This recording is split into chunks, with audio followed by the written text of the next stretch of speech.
I kind of feel so.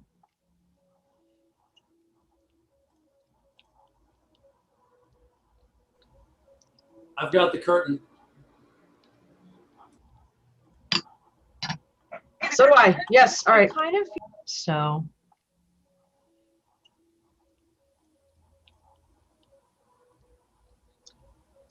I've got the curtain. Cue the voiceover when you're ready. So do I. Yes. All right. I kind of feel so.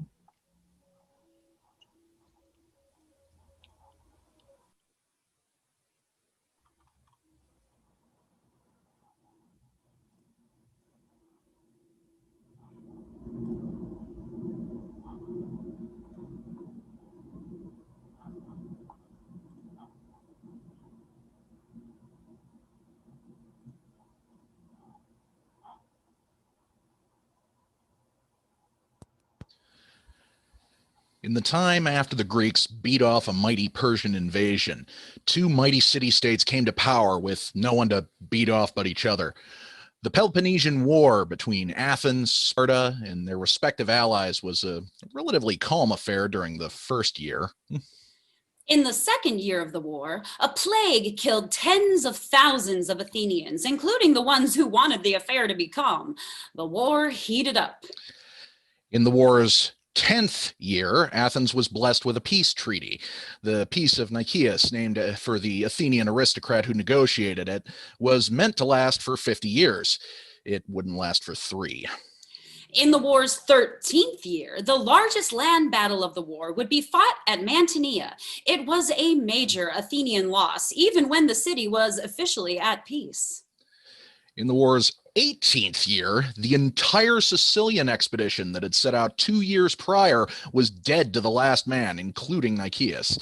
Syracuse's alliance with Sparta with this overwhelming defeat that democracy was overthrown in a coup by the city's oligarchs.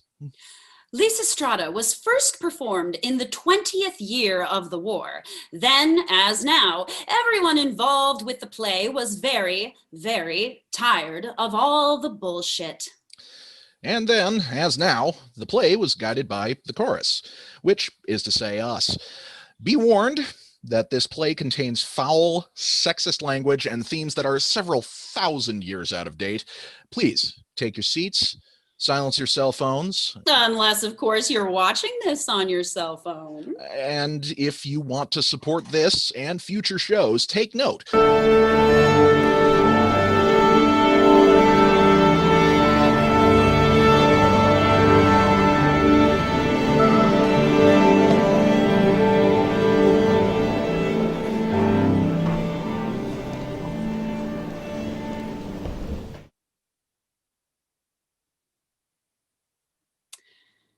Act 1, Scene 1. On a dimly lit stage where only shadows are visible, stands the chorus of women. Sudden introduction of violent, disturbing, martial tambourines. The women are standing at profile to the audience so that the shadows of their pleading hands can be accentuated.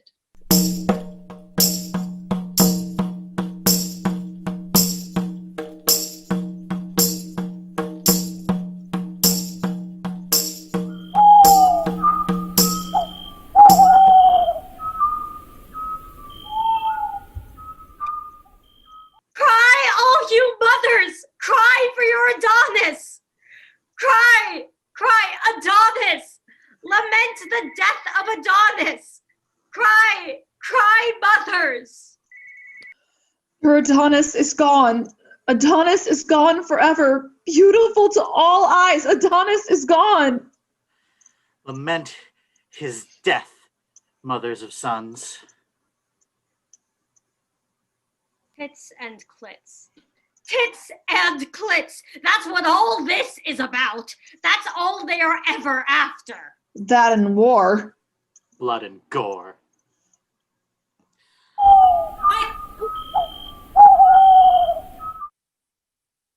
Lights up.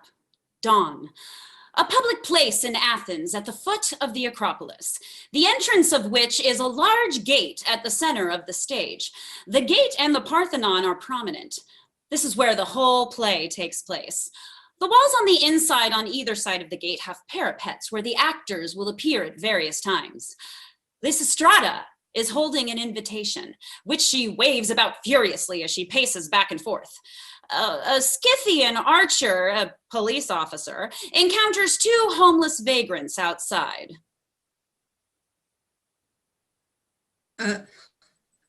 Spare a few mina.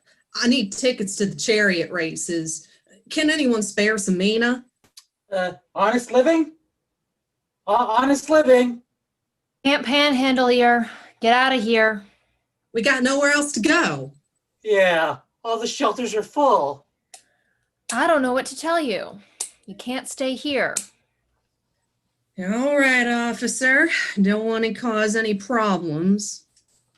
They collect their belongings, and the Scythian guides the two vagrants off stage.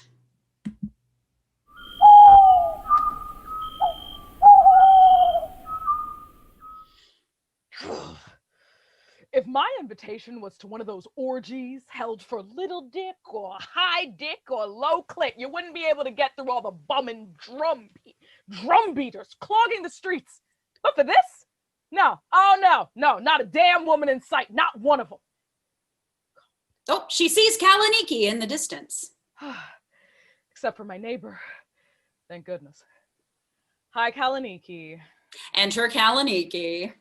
Hi to you too, Lysistrata. But look at you, darling. Such frowns, such arrows for eyebrows. Not a good look for you, babe. It's horribly ugly. I'm fuming, Caloniki.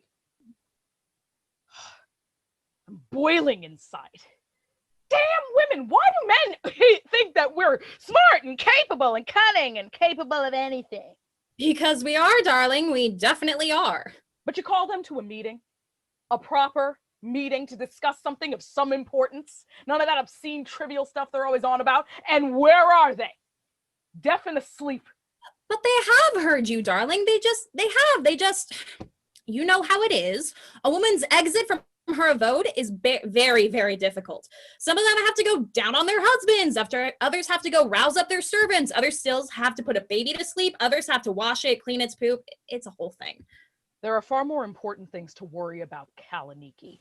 Well, what is it, darling? What is so important you had to bring together every woman in Greece? Is it really that big? Huge. Oh. And thick? Oh, it's thick, all right. Then where on earth is everybody? What? No, it's not what you're thinking of, my dear. If it had been, they'd all well and truly be here by now. No, it's something else. Something that's bothered me for a long time now. Believe me, I've lost a great deal of sleep tossing this one over. Oh, so it's a very delicate little thing, this thing that you've been tossing over. I'll tell you how delicate a thing it is, Caloniki. I've discovered that the salvation for the whole of Greece depends upon us, upon our tits and clits. That's how delicate the thing is. Tits and clits. That's what it's all about. Upon our tits and clits? A very delicate balance indeed, a very precarious balancing act. All these awful goings on in our city, Caloniki. Just think, we'll be rid of them all. All of them. Spartans, the lot. Oh yes, of course. Out with those Spartan bastards. And all of the Boeotians, too. The Boeotians. Well, the Boeotians themselves, yes, but they're delicious eels, though, Lysistrata, absolutely not. As for Athens, my tongue won't utter a thing, but you get my meaning. If all the women would gather here, Caloniki, from Boeotia, from Sparta, all of them, believe me, all of us together, we can save Greece. Us? But my dear, what have women ever done that's intelligent or requires any skill? We just sit around on our butts all day long, looking pretty, be gemmed, be flowered, plastered with makeup, naked under those see-through saffron gowns and wearing those cute little fuck-me-please slippers. Exactly. That's exactly the stuff by which I will save Greece, darling, with the scents and the makeup and the flowers and those cute little fuck-me-please-I'm-cute slippers and the dainty little see-through gowns. What on earth could you achieve with all that stuff? Peace, my dear. Peace among men. No longer will a man thrust his spear against another man. Is that right? Well, then in that case, I'm off to powder my nose right now. Nor will he raise a shield in front of him. And put on my see-through dress. Nor will he ever carry a sword. Oh, and wear those cute fuck me please slippers. So? Shouldn't they all be here by now? Definitely. They should have flown right over. Well, what do you expect? Damn Athenian women, always late. Late for everything. Damn it, not even the ones from the shore. Yet I do know that they have hopped off their asses early this morning, and they are on their way. They're coming right now, I'm sure. Psh, not even those I thought showed a real interest in this. They're not here yet either. God, not even the Arcanians. But darling, even Thegenians' wife is coming. I saw that superstitious twit visiting Hecate's temple before setting off. Aha! Here! There they are! I told you! They're coming, Lysistrata! All of them! Where did they all come from? Bogborough, 20 kilometers south of Thebes. Well then, let's not stir them up any more than we have to, right? Woo!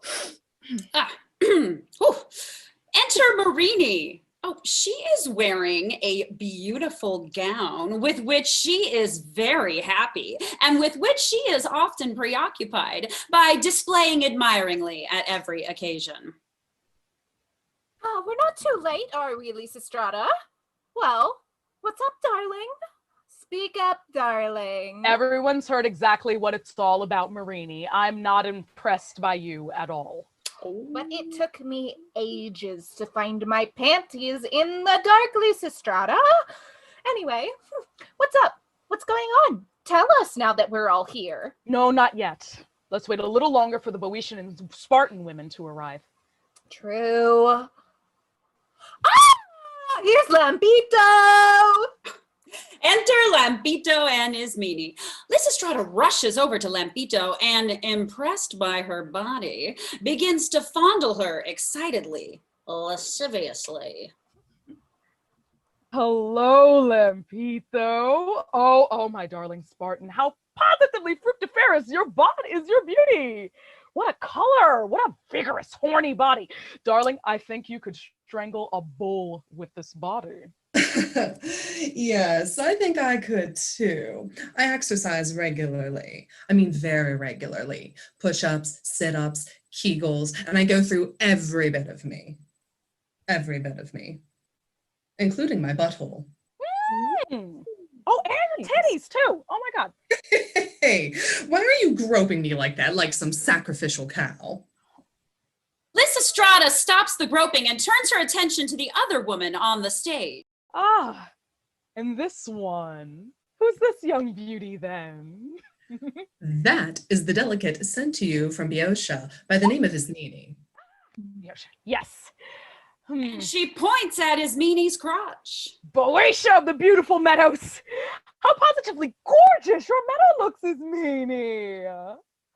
Play with all the elegant, itchy-bitchy, curly-whirly pennyroyals growing so neatly and tightly around that lovely meadow. Go. Enter the Corinthian. Who's this other woman? Ah, yes. Now that there is a real Corinthian courtesan in the flesh. The real stuff. All the others whisper excitedly to each other. A real Corinthian courtesan? I know, right? I know. I heard they're good. I heard they're quite good. Yeah. Oh my God, I want her hair. I want her hair. The flesh indeed, both front and back. So then, who's gathered this fleet of flesh here? I did. Why? Name your passion, girl. Yes, darling. Tell us what's so important. I will. But first, let me ask you all one question. Ask away. Tell me, please, all of you, do you not miss your husband's pricks? Your son's father? I mean, while he's away at war. I know very well that all of you have your husband away at the moment. Not one of them is here with you. Is that so? Mine, in fact, the poor bugger. He's been in Thrace for the past 5 months, guarding that idiot of a General Eucrates. And mine, 7 months at Pylos. And if mine ever manages to steal away for a quickie, they rush over, nab him by the handle, and whisk him away back to the front. So, girls, when fucking time comes, not the faintest whiff of it anywhere, right? From the time those Malaysians betrayed us, we can't even find our 8-fingered leather dildos. At least they'd serve as some flesh replacement for our poor pussies. So then, would you like me to find some mechanism by which we could end this war? If this were truly possible, Lysistrata, darling, I'd start the celebratory drinks right now, even if it meant I'd have to sell this gorgeous gown to buy the wine. Me too. Even if like a fish, I'm torn in half and grilled and the half of me is thrown away. And me, I'd climb all the way to the tip of Tegetis to be able to see our beloved piece. Well, in that case, I'll tell you what I've discovered because I don't think I can hold it in any longer, okay? Now, if we women really want our men to make peace, then we must abstain. Huh? From what? Please explain. From something. Will you do it? Sure, even if it means our death, but what do we have to do? We will go on strike. We shall abstain from cocks. No more cock. The Corinthian begins to cry. It's her living. Oh, honey. And the others begin to walk away. What? Hey, what's up? Where were you off to? What's with the frowns and the sad looks? How pale you all look suddenly. What's with the tears? What will you do as we said? Talk to me. What's your decision? Well, me, I can't do it, Lysistrata, not me. Let the war drag on, Lysistrata. Yeah, me too, Lysistrata. Let the war drag on. Oh. Even you, Caloniki? You were just talking about being a fish cut in two, half of it tossed away. Anything else, Lysistrata? We're willing to do anything else, but, well, better in the fire than out of the bed. Better in the fire than without the cock. This can never do, darling. And you, Meredith? What do you say? Better in the fire than out of the bed.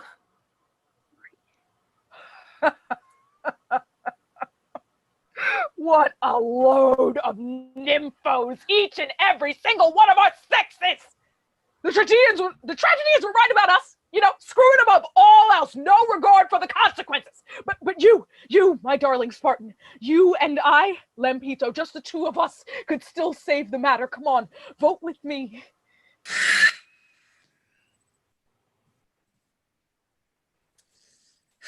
It is true, damn it. It is a harsh and difficult thing for a woman to have to go to bed alone, without a prick, I mean. Yet we must have peace. Oh, true Spartan. You are the only real woman here. But what if we do go on strike? If, God forbid, we do as you said, would it really give us peace? Absolutely.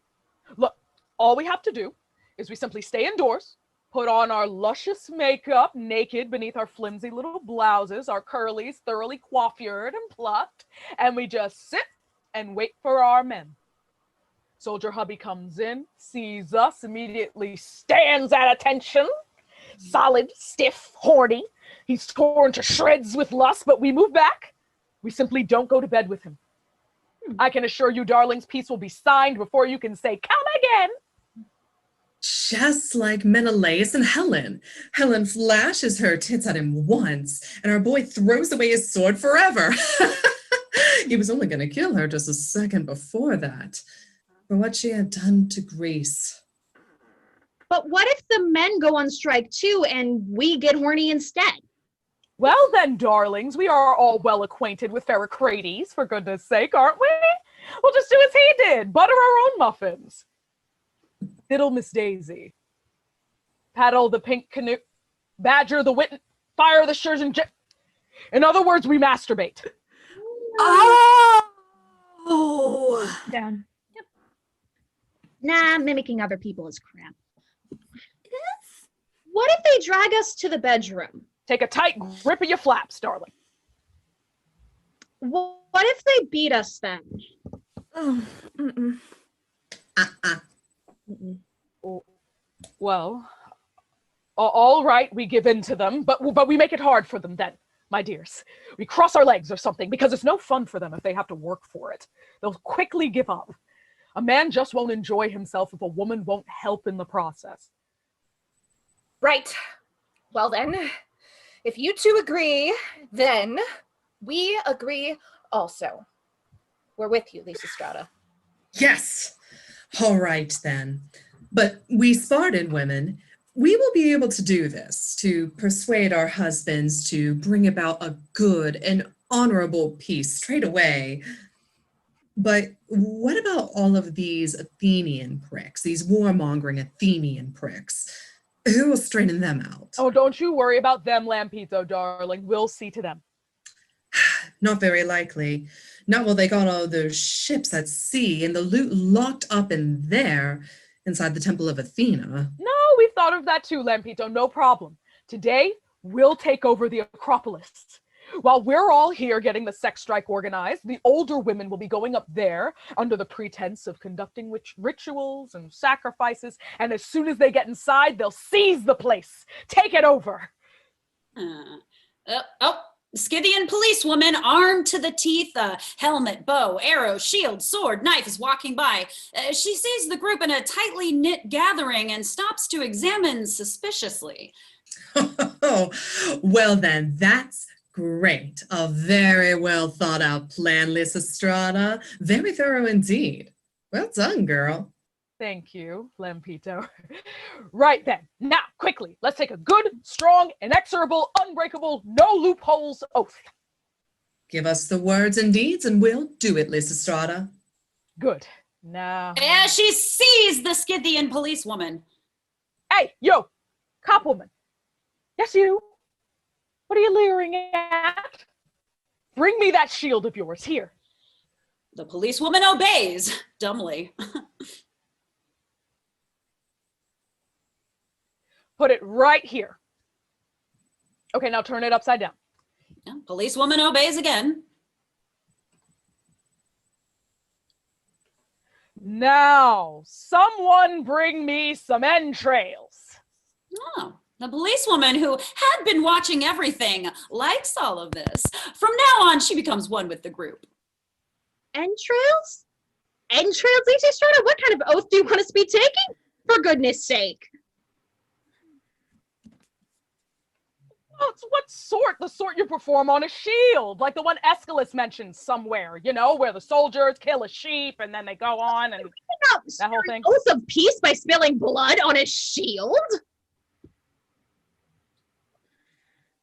Well, what sort of oath do you all want then? Oh, let's grab a white horse from somewhere, kill it, and get the little sacred bits. The horsey bits, I mean. How's that? What white horse is meanie? What little bits? What's in that head of yours? Well, what do we swear upon then? I'll tell you what I think, if you like. Let's sacrifice a wine jug instead. Get a huge black cup, put it on the ground here, then get a jug of that lovely wine from Thasos, break it open, and swear to the cup that we won't pollute it by adding water to it. Yes. Now that's what I call an impressive oath. So, let's bring the bowl and the wineskin then. The Scythian archer runs off enthusiastically, and a moment later returns with the bowl and wine jug. Lysistrata, impressed at the Scythian's speed, efficiency, and willingness to join her rebellious group, smiles at her, takes the jug, and lifts it in the air. Oh, Caloniki lifts the bowl admiringly. Ooh, my darlings, look at what a lovely bowl. One gets horny just touching it. Caloniki. Now, place the bowl down, and all of you place your hand on my jug. This jug. They all put out a hand to obey. Lysistrata takes on the serious demeanor of an earnest prayer.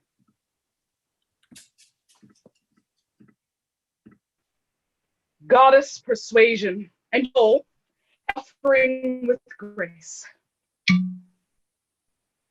What sparkling blood, and how well it decants. And how sweet its aroma. Oh, let me be the first to take the oath. No, not unless we draw lots and your name is called first. And Lampito and the rest of you, repeat after me. There is no prick, lovers or husbands. There's no prick, lovers or husbands. That will approach me erect. That will approach me erect. Oh, Caloniki hesitates. Caloniki, speak. Oh, damn it, Lysistrata, my knees are wobbly. That will approach me erect. Shut in at home, I'll live prickless and chaste. Shut in at home, I'll live prickless and chaste. And I'll be dressed seductively and be beautifully made. And I'll be dressed seductively and be beautifully made. So as to set on fire my man's desire. So as to set on fire my man's desire. And let him not fuck me with my consent. And let him not fuck me with my consent. But if the prick forces itself upon me. But if the prick forces him itself upon me. I will not reach orgasm at the same time it does. I will not reach orgasm at the same time it does. I will not have my slippers raised to the ceiling. I will not have my slippers raised to the ceiling. Nor will I, like a hussy, take up for him the position of lioness on a cheese grater. All the women, except the Corinthian, look at each other bemused. They have no idea what Lysistrata means by that last oath. The Corinthian, though, nods and smiles knowingly. Nor will I, like a hussy, take up for him the position of lioness on a cheese grater. And so, to bind all this together, we hereby drink this wine. And so, to bind all this together, we hereby drink this wine. And if I break this solemn oath, may the wine I drink turn to water. And if I break this solemn oath, may the wine I drink turn to water. Have you all sworn with me? We sure have. Now, bring me the cup that I may sanctify it. Ooh, give me some too, so that this oath will bind us all well and tight.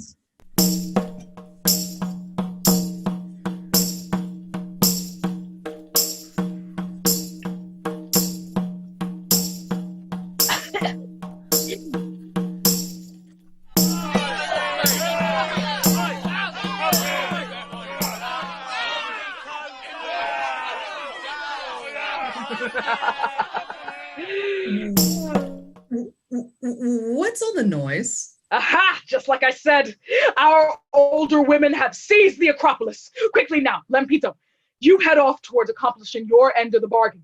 Go to Sparta quickly, but leave these friends of yours here with us as goodwill. The rest of us will go over to the Acropolis and toss the bars over the gates. Don't you think all the men might band together and rush us? I'm not worried about that one little bit, as Mimi.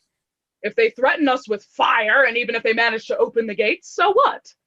We'll just do as we've sworn, right?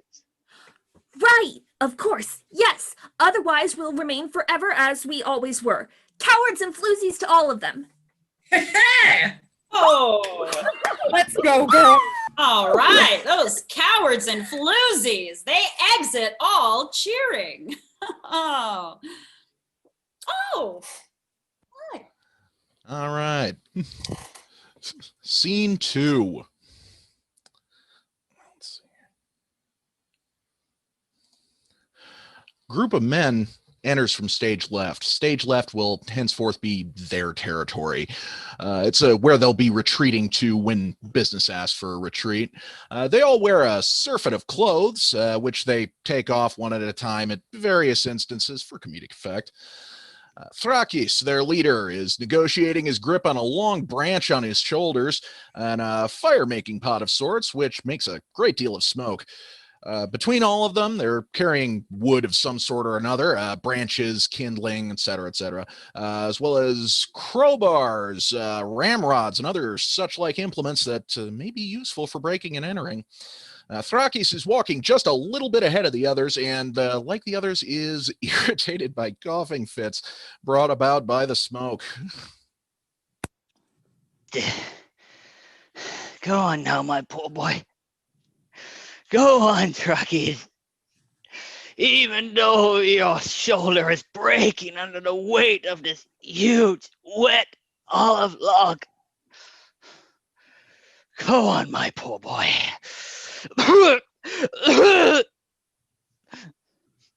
Long life brings you so many surprises, hey? Things, my good Shenithros, which I've never hoped to see or hear. Women whom we have husbanded, whom we have nourished and maintained, whom have caused us so much fuss. Oh, so much fuss. Now they've gone and taken over the Acropolis, stolen the sacred statue of our protector Athena, and they've driven bars and padlocks into our gates. Well, let's move as fast as you can. Come on!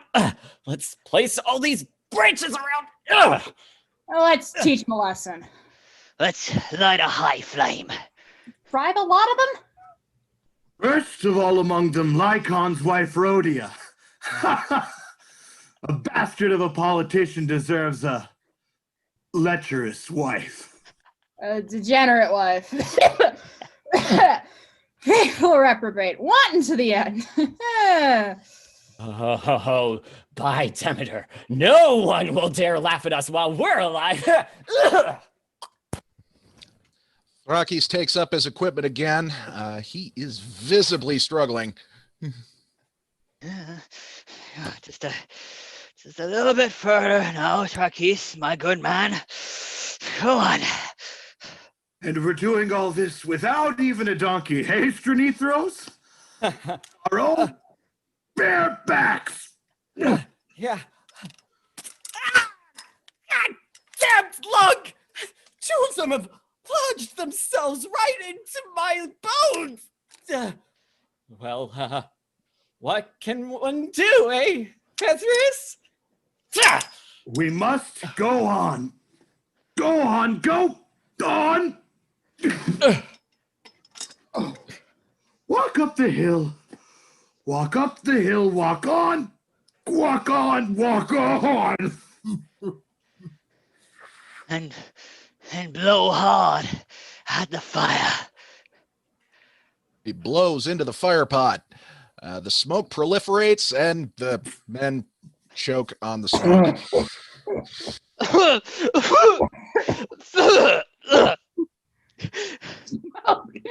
My Heracles, what sooty dread! What demon? What was it that jumped out of there like a mad dog and tore at my eyeballs? Like a volcano of lemnos, eh, Thrakis? This machine smokes and smokes. and scorch and fill my eyes with gunk. You men, go on ahead of me to the city. Run to the aid of Athena. Oh, what smoke. What horror. Despite their difficulties, they've reached the other side of the stage where the barred gates to the Acropolis stand. It's up to heaven now whether the fire burns or not. Let's just leave the wood here and light up a new leafless pines. And then all of us together will charge the gates, hey? And if the women won't pull back the bolts, then we'll set them all on fire.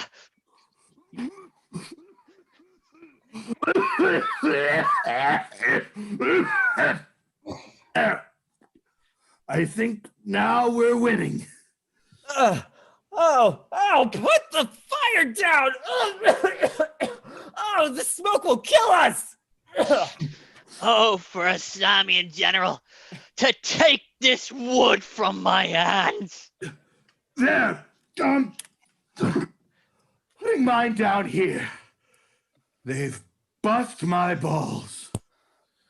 Oh, Thrakis takes up the pot once again. It's up to you now, little Potsy. You light a high fire. Go on. Help us. Glorious victory. Come, stand beside us and drive your triumph right up into these cocky women. Well, there they leave the pot and quietly retreat to their territory, occupying themselves with various preparations. They do not notice the women when they enter the stage. And a small pause before we hear the shouting of women off stage. Fire! Oh my God! Fire! The faces When they appear from the opposite side, we see that it's a group similar in number, age, and disposition as the old men. They will form the second warring party, and stage right will be their territory. Their leader is Stratolise. They're carrying buckets, urns, jugs, pitchers of all sort, really, filled with water. They've noticed the smoke and are walking through it, but they've not seen the men yet. Oh. Come quickly, girls. All the smoke must mean there's a lot of fire. Run, Nikki, run or you'll burn, dear. Callie, run or you'll burn, sweetie. Creedy, darling, you're surrounded by smoke, dear. So is everything else. Hateful men will lose everything with their stupid laws. Enter the women from their territory. They carry clubs, sticks, brooms, and all sorts of other makeshift weapons, as well as the buckets full of water. I was at the taps very early this morning, Stratolise, before dawn even, trying to fill my pitcher with water and help those poor friends of ours in there, but God, I hope I'm not too late for that. All that commotion and fuss and traffic I had to put up with, every servant in town was jostling me about. I heard that some men, must be assholes, a lot of them, were carting sticks and logs around up here, threatening to set us all on fire. Turn us into charcoal, they said. Dear God, I hope I don't live long enough to see my sisters burned like kindling by these bastards. Yes, let's save them all from the horrors of war. Let's save them all, my dear Athena, goddess of the golden helmet. Stratolise is walking into the men's territory, still without noticing them. Oh, Athena thrice-born, we have surrounded your home and ask you to be our ally. God, give no time to these bastards to build a proper fire. Help us with our water carrying. And Stratolise suddenly finds herself inside of Thrakius's arms. He frightens her and grabs her by the dress. Yeah, she runs back towards her friends, screaming, and her dress is torn. The rest of the men now come into focus. Let me go, you old asshole! Help! Help me! Come on! What is all of this, you evil bastards? What do you think you're doing here, huh? Oh, you must be the real nasty sort of this fire as you're doing. All the other women come to Stratolise's aid and help her escape. They then turn ferociously upon Thrakius, pelting him with their weapons. No, enough! Oh God! Help us! Now I've seen everything. A whole pack of them. A whole herd of them. They're all gathered around the gates. And what are you all doing here then, eh? He goes and picks up a lighted piece of wood, waves it about threateningly, but he is still petrified. Shitting yourself with fear, are you? What? You mean this little lot? This is nothing. This is just a tiny number of us out here. You should see the rest of us. Hey, Fatrius, are we gonna let these weather-beaten shags just cackle like us? Shouldn't we beat a rod across their backs? Girls, put your buckets down and get ready for them. And if they dare raise a hand. Just a couple of slaps about the face would do it, I should think, Thrakis. That should shut them up. The sort of slaps that our famous sculptor, Boopolis, copped. Boof! Boof! Stratolise steps between them. Oh, yeah? Well, here you are. Go on. Do it. Here's my face. Just try it. Come on. Fathreus approaches tentatively. Boo! Fathreus withdraws, frightened. You do, boy. And you'll get to know what it would feel like if some wild dogs took a liking to your balls and ripped them right off and right out of your crotch. Go on. Try. Thethrius withdraws further.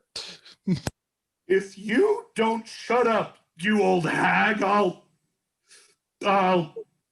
rip your guts out. Oh yeah? You raise one finger against our strato here. Guess what'll happen? Guess. One finger? One finger? I'll raise a fist full of them, the silly old bitch. I'll rip your lungs and your guts out with my own teeth. There is no wiser man than Euripides. Hey, man. Oh, he was right, too, when he said, there is no creature so vulgar as a woman. Phoebe, dear, pick up your jug again and get ready.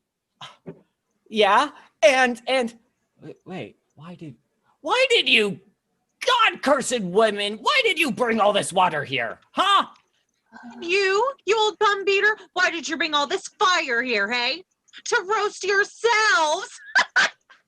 No, to build a nice little pyre for you and your friends. And we'll quench this fire of yours with our water. You'll quench our fire. With our water, you'll see. Yeah. Oh, a battle starts between Stratolise and Thrakis. She tries to throw the water on the fire. He tries to burn her with a lighted branch. Other warring pairs are made here who will be seen as reconciled friends at the close of the play. Shh, don't tell them. Thrakis lunges at Stratolise's crotch with the torch. I don't think so. In fact, I think I'll put a little heat right under there, eh? Oh yeah? She approaches him, finds out he smells terrible, and pinches her nose. Oh, God! Listen, you old piece of filth. If you happen to have a bit of soap with you, I might just do you the favor and give you a bath. A bath? You dried up old carcass?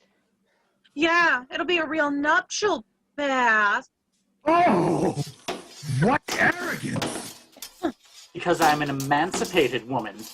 Yeah, sure, whatever. Yeah, cool. Just go. No more shitty, stifling laws from your parliamentary bench, boy.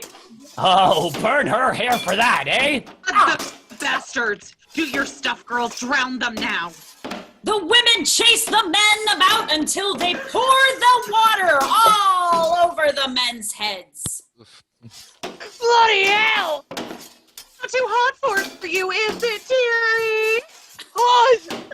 What's hot? She throws a bit more water on him, this time directed at his phallus. Stop! What do you think you're doing? I'm watering you. See if I can get some new growth out of you. I'm freezing! I'm trembling! Well, then go sit by your fire. Oh, the women withdraw into their territory, cautious but triumphant. Excellent work, ladies. My goodness. Well, here we go. The magistrate, a paradigm of a pompous, corrupt politician, followed by 4 Scythian archers, enters from stage left. Well then, has all this womanish pandemonium finished yet? Have they all finished with their lunatic drum beating and their vulgar drunken orgies and their rooftop wailing over their poor Adonis?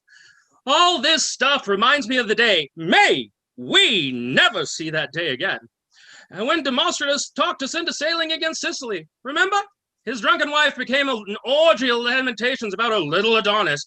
Oh, my poor little Adonis! My poor little Adonis! Oh, my poor little Adonis! She squealed, and squealed interminably. Then Demostratus, the old piece of dung, went on with, we need to enlist soldiers from Zacynthos, and off she went again. She got up onto a roof this time and began screeching, crying out for our poor little Adonis. She screamed and carried on like this until the old bull busting, card-cursed bastard, Demostratus, to spite her, pushed his vote through the assembly. Such are the wild, undisciplined doings of women. Oh, and if you only knew how undisciplined these ones were, sir. Oh, the insults that they have subjected us to. Not only have they called us all kinds of disgusting names, but then, to add injury to their insults, they've thrown bucketfuls of water at us. They soaked us through and through. We look like we've pissed ourselves. Because, by salty Poseidon, we are so piss weak ourselves. All of this awful stuff is our fault. We sow the seeds of this into their tiny brains by spoiling them rotten. What do we husbands do? I'll show you what we do. Here's one husband going to the jeweler's. Hey, Mr. Jeweler, you know that bracelet you made for my wife? You know how we went dancing the other night? Well, its little thingy broke and it slipped out of the little holy-poly while she was dancing last night. And now the thingy is broken. I'm off to war now, so could you be a nice little boy and go over to her tonight to fix it for her, to put the little thingy back into the little holy-poly? Or another man will go over to the shoemaker, who's a huge, strapping, strong man with a prick to match, and he says to him, "Oh, please, Mr. Cobbler, my wife's little tootsie-wootsie is hurting a bit because the strap on her sandal is a little itsy-bitsy-witsy too tight. Could you please run over to her at midday and stretch it out a bit for her? Make it wider for her, please." So here we are now, suffering the consequence of this sort of piss-weak behavior. I need to go in there now to get some money to pay the city's rowers. And how am I going to do that if these bloody women have bolted all the gates shut? But I won't stand for it. Bring me the crowbars, men. I'll make them pay for this insolence. Hey, you. What are you caping at, moron? Looking for a tavern, are you? Damn you! Come on, man. Let's put our ramrods here under the gates and ram them open. I'll put my ram in there with you, too. They started this, but Lysistrata enters through the gates of the Acropolis. She's followed by Caloniki, Renée, and the others. They're carrying little baskets, out of which they will eventually bring some ribbons, a wreath, and a garland. You won't have to ram open any gates, boys. See, I'm here of my own accord. Why the rams? Boys, we don't need rams here. We just need a bit of brain. Much better than all the rams in the world. We should just be using a bit of gray matter and sense. That's all. This is Athena's temple. Athena, boys, the goddess of wisdom. Is that a fact? You over-defiled wench? Where's my archers? Hey, you, officer. Take her and tie her hands behind her back. Yes, both of them. Oh, yeah? Well, I'll tell you, Mr. Magistrate, sir, officer or not, he who touches even my little pinky shall shed plenty of tears for it.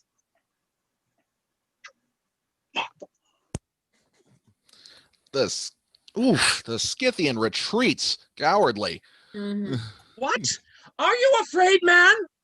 Two of you then, quickly grab her waist, seize her. Two Scythians come up to attempt this. But Caloniki steps forward threateningly. Oh boy. You as much lay a finger on our Lysistrata, I'll kick the shit out of you. Trust me, sir. I'll make you brown your pants. Ha! The Scythians retreat cowardly behind the other men. Me? Brown my pants? Me? Oh, you'll be the one shitting yourself in a minute. Damn it! Where's my officer? Hey, you, tie the big mouth up first. The officer attempts this, but he is stopped by Renée. Go on then.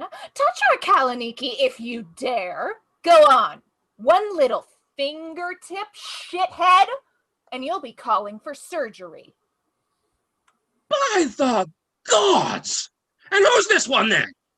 Scythian, leave that one. Grab this one. I will put an end to this outrageous exodus. The officer goes up to attempt this too. And he is stopped by Stratolise. She is charging forward with the rest of her women. You touch our Renée, old man, and I will rip your hair out strand by miserable strand. That'll make you squeal like the little pig you are. The Scythian retreats behind friendly forces. Damn my rotten luck. The cops have vanished. How on earth could we ever let a bunch of women beat us like this? Come on, my good Scythians. Let's all march forward together as a group and rush them. I think you ought to know, Mr. Magistrate, there are 4 battalions of us women here. And we are all very, very well armed, very, very willing, and very, very able, and very, very ready. Oh, she lunges towards them. Go.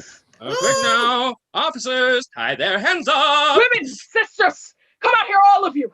All of you sellers of seed, of pumpkin, of peas and beans, of garlic and wine, of hotel beds and flour and bread. All of you darlings who's been pushed and smacked around, who've been insulted. Come out, all of you. All men rush to obey the magistrate and all women to assist Lysistrata. And a noisy and chaotic melee ensues. And the Scythians are soaked to the core. Can you believe it? At the end, the Scythians and Thrakis' men suffer great losses and withdraw, thoroughly shamed back to their territory. By the gods, look at my poor archers. They've all been thoroughly thrashed. Of course they did. What did you expect? You were dealing with some serving girls or women with no fortitude? Fortitude? Oh, you got that all right. You've got balls when you're drunk. Wow. Oh, come on. That was Oh, low, even for you. Children. You've wasted enough words here, sir. What's the point of exchanging civil words with wild beasts? Yeah, can't you see the washing they gave us? Clothing and all, and no soap. You need to learn not to raise an angry hand against your neighbors, sir, because if you do, you'll end up with a black eye. I want to sit on my ass all day, like a demure little maid, sitting quietly and harming no one and stirring no one's twig. And that's just what I will do. And if you want to take the honey from my little honey pot, well then, beware, Mr. Magistrate. You'll be stirring my sting.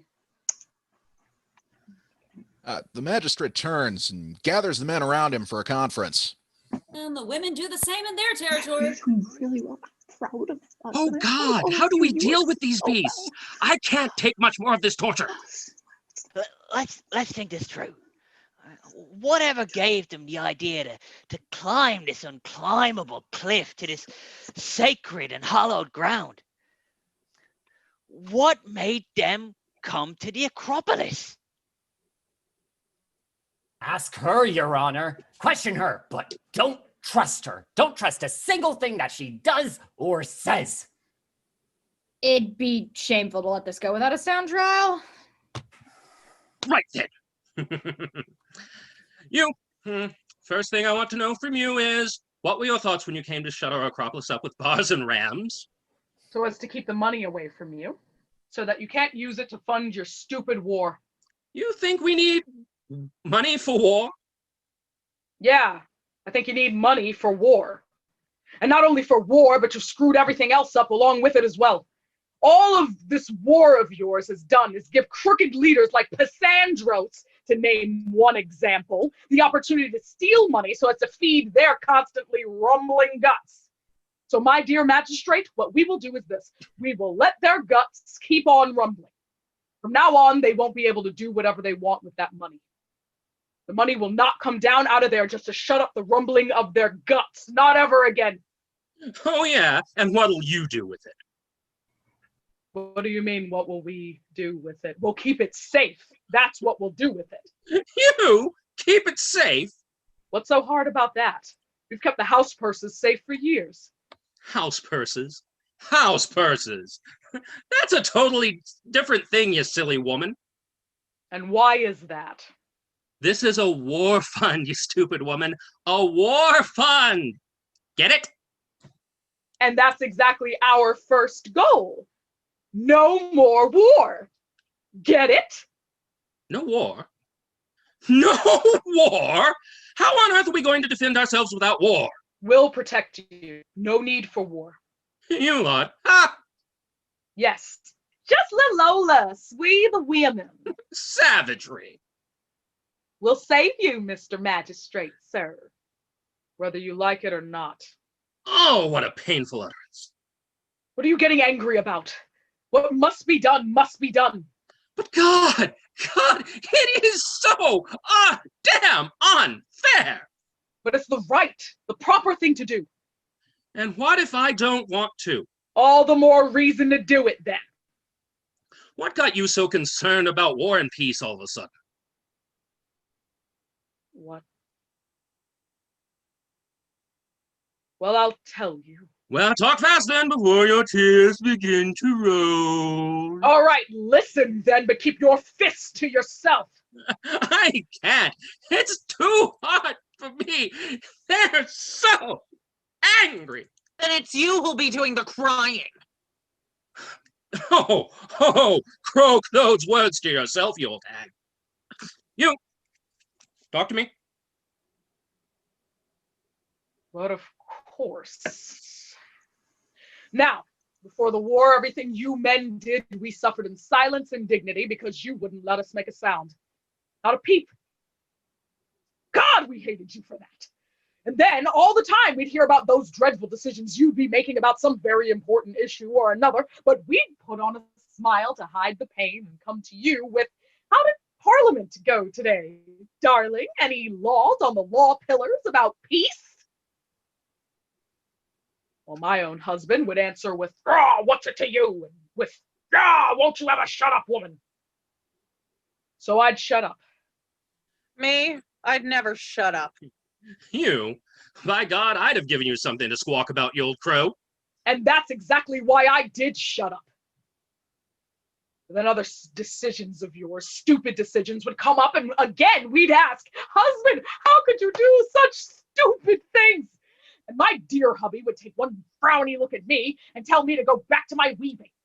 Or he'd give me something to really cry about. And then he'd say what Hector said to his wife Andromache, war is man's business. Fool's been reading too much Homer. And he'd be right to. But how, you God-spewed fool? We had to accept your policies even when they were totally ill-judged. All right? We did that for a while, but then we began hearing your pitiful crying in the streets. Oh, we need men!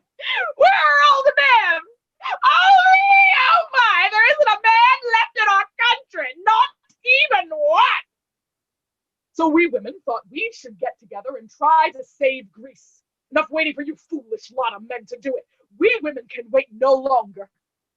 And if you want to take your turn at shutting up and listening to our good advice, we'll straighten everything out for you. You'll straighten everything out for us. The dreadful things you say, woman. I will not stand for it. Ah! I thought I said shut up. Damn woman. Me? Shut up for you? A woman wearing a scarf over her head? Never. Lysistrata removes her scarf and places it over the magistrate's head. Is this bothering you? Well, here you are. It's off of mine onto yours. Now you can shut up. Oh, Stratolise walks over and hangs a basket over his limp elbow. You know, I gotta say, the magistrate now looks comically like the women he so despises. Can you?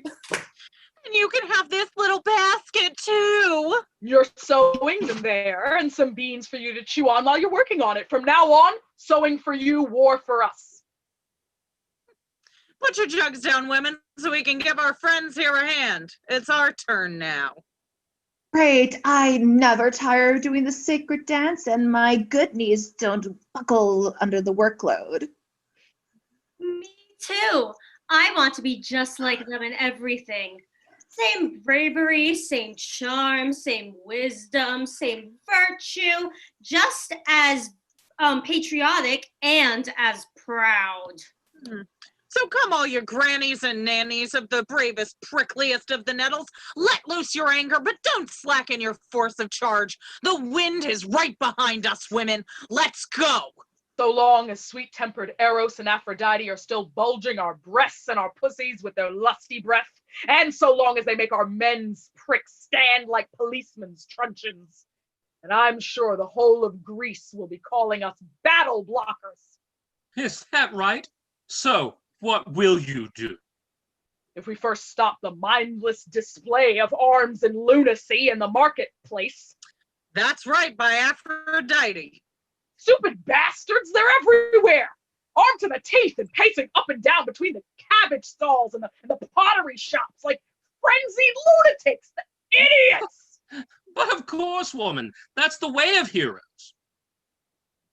But doesn't it look just a little strange to you? I mean, men carrying huge shields with a drawing of a fearsome gorgon upon it, looking to buy sardines.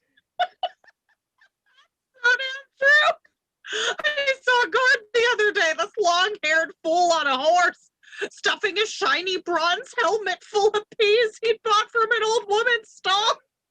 Oh, and this other one, a Thracian, just jerking and shaking his spear and shield about, frightening some poor old woman out of her wits, pinching the ripe figs from her stall and stuffing himself with them just like a real barbarian. Wow. Everyone else. Unbelievable. Including the magistrate's men, bursting into loud chuckles and laughter. The magistrate looks about betrayed. All right. So how will you women be able to put an end to all this terrible turbulence amongst all the nations? How would you undo it all? With great ease. Oh, yes? Is that right? Well, how? Come on, show me. We shall undo all this turbulence like we undo knots in a ball of wool. We shall simply pick up the spindles and we'll pull one thread this way and another that way and another this way, another. Simple. That's how we'll get rid of all the knots. We'll send out some embassies here, some embassies there, some embassies over here. Fools! You think you can solve such great problems with spindles and wool? But of course. And if you too had the intelligence to undo knots and balls of wool, you'd be able to undo the knots in the state as well. Knots in wool? Knots in wool? What on earth are you talking about, woman? Show me. Sure.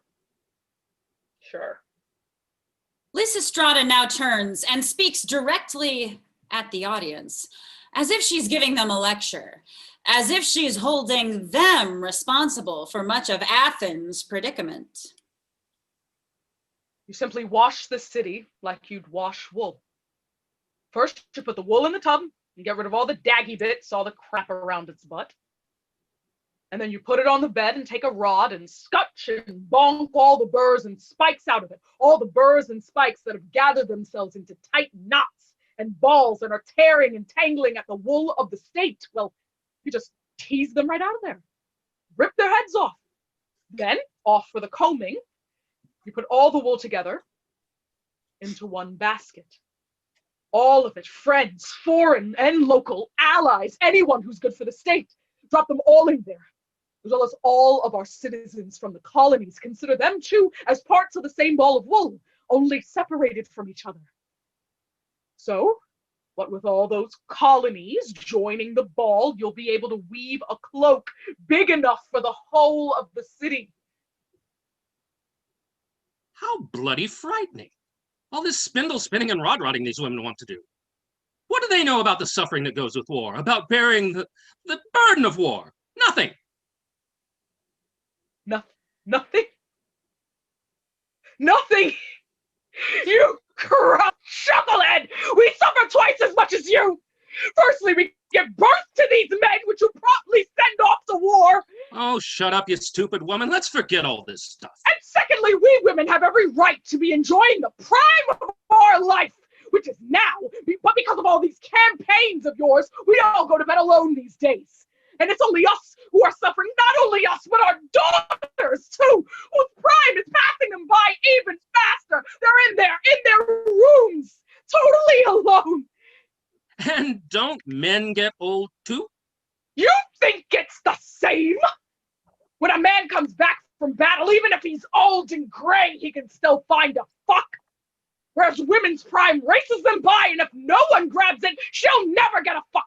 So the poor thing just sits there in her room, all alone, reading marriage omen. Well, yes, if a man can still get it up. War, suffering. You obviously know nothing about real suffering. So why don't you just drop dead? Huh? You don't, no, here you are. Here's the perfect spot for you. I'll get a coffin and bake you the burial cake. You know what? And here. She takes a garland from a basket and throws it around his neck. Crown yourself with that. The rest of the women gather around him and, with hilarity and derision, dress him up as a corpse. Hold on a minute. Oh, she takes a ribbon from her basket, wraps it around him. Take this from me too. Caloniki takes out a wreath and puts it on his head. And this from me. Need anything else? No? Well, hop on the boat then, Mr. Magistrate, sir. Oh, you hear that?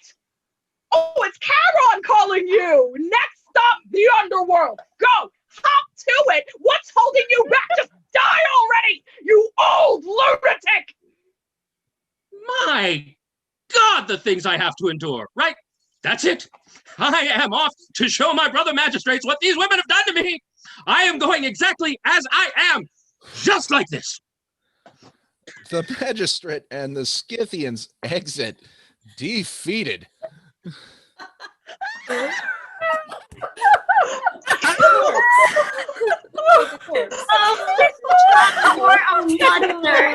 can't believe you did that.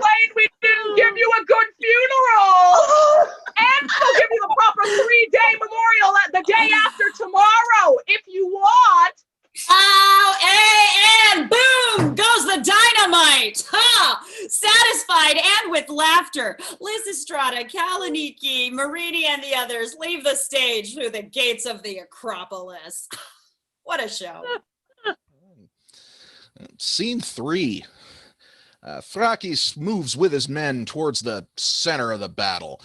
He's totally bemused for a few seconds as the scene changes.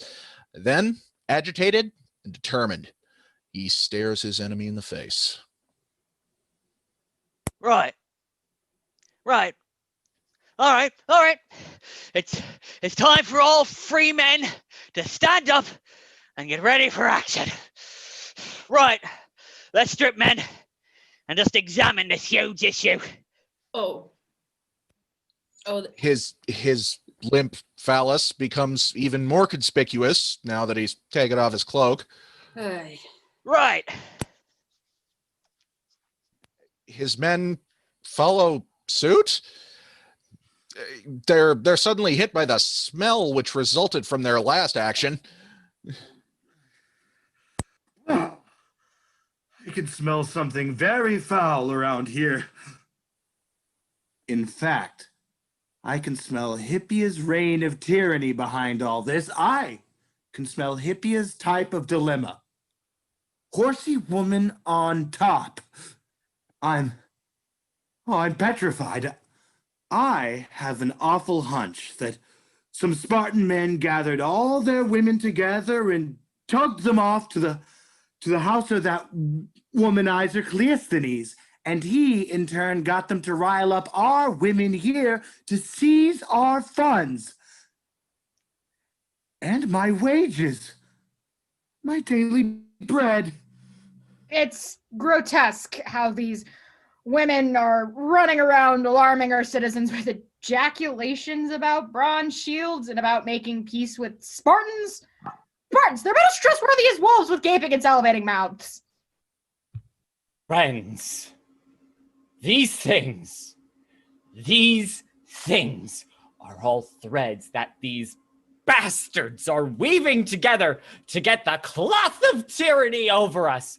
But no, we won't bow to tyranny. I'll stand aloof, as the song goes.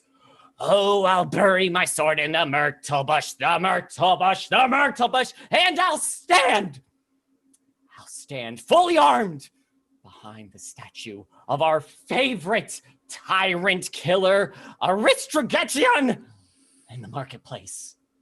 And I'll stand there just as he did, at the ready for the ambush. And he points at Stratalise. Oh, when this God-hated woman turns up, I'll smack her in that big mouth of hers. Oh, yeah? You just try and your own mother won't be able to recognize you when you get home. If you get home. My darling oldies, let's throw these to the ground. She takes a hold of her jacket, rips it off, and throws it to the ground. And let us begin our good work by giving our city some useful words. And it is right and proper that we should give it some good advice because she has raised us in such luxury. I, for example, when I was but 7, I was made a temple attendant. And then when I was 10 years old, I would grind the sacred barley for Artemis's temple. And I would also participate in the festival. I would have to strip off my saffron robe and dance naked in the procession. And then, of course, when I became a beautiful young woman, I was in the maid. I used to carry the string of sacred dried figs at Athena's procession. That is the greatest honor that can be bestowed upon an Athenian girl. And that is why we owe it to our city to give something useful back to it in return. Don't hold it against me for being born a woman or for knowing how to fix these awful problems we are facing at the moment. My contribution to the common cause will be real, men, because you old codgers and tax dodgers, you've contributed nothing. All you did was waste what your grandfathers put there. All that wealth they brought back from their victory in the Persian Wars, you've wasted all that, and you're sending us headlong into bankruptcy. Thrakis moves towards her angrily. But she takes off her shoe and waves it at him. And any more grief from you, old man, and I'll smash your jaw with my shoe. Oh, my God! This arrogance is unbearable! Right, that's it. Fine. I call on all free men with pricks and balls. We all must rise against this outrage right now before it gets any worse. All the men look at their limp members for a moment. Their histrionics display their dismay. Yeah, the shirts off, men, so they can see our powerful bodies and smell our powerful reek of our odors all at once. It's not to turn our men's bodies into stuffed vine leaves. They all take off their shirts That's a with good idea. various rumblings. Why? What? I was kidding. We'll show them. Okay, fucking, I guess. Oh yeah. Right. All right, arise. All you men who wear the bright medals of the bright battles, of the bright wars, 100 years old, and more. You men who wear the white sandals. Oh, we sure were something then, weren't we, boys? Right. Let's rid ourselves of this old age and give our bodies new wings. Don't let any of you men give any of these women the slightest grip on anything, because nothing escapes their greasy hands. They'll be building ships and taking off for sea battles next, sailing against us, like that traitor Artemisia when we were fighting the Persians. And if they set their minds to take on horse riding, you can forget about our cavalry. Because when it comes to riding, they know everything there is to know. Even at a gallop, you can't get them to fall off. Take those paintings of Mycon, for example, with all those Amazons. I say, men, that these are not women. They are fighting men. So our duty, men, is this. It is to grab them firmly by their neck and to place that neck of theirs in the public pillory. With a sudden move, he lunges towards Rothipi, who catches for a second, but she escapes him. My God! Any more of this sort of heat from you, boy, and we'll set loose our pussies on you. I'll make you rush off to your little boyfriends, crying and whimpering like little sheep. Meh! Right, girls. We women have our own smells, too. Let them get a whiff of it, girls. Take off your shirts and charge. She rushes at the men, the others behind her.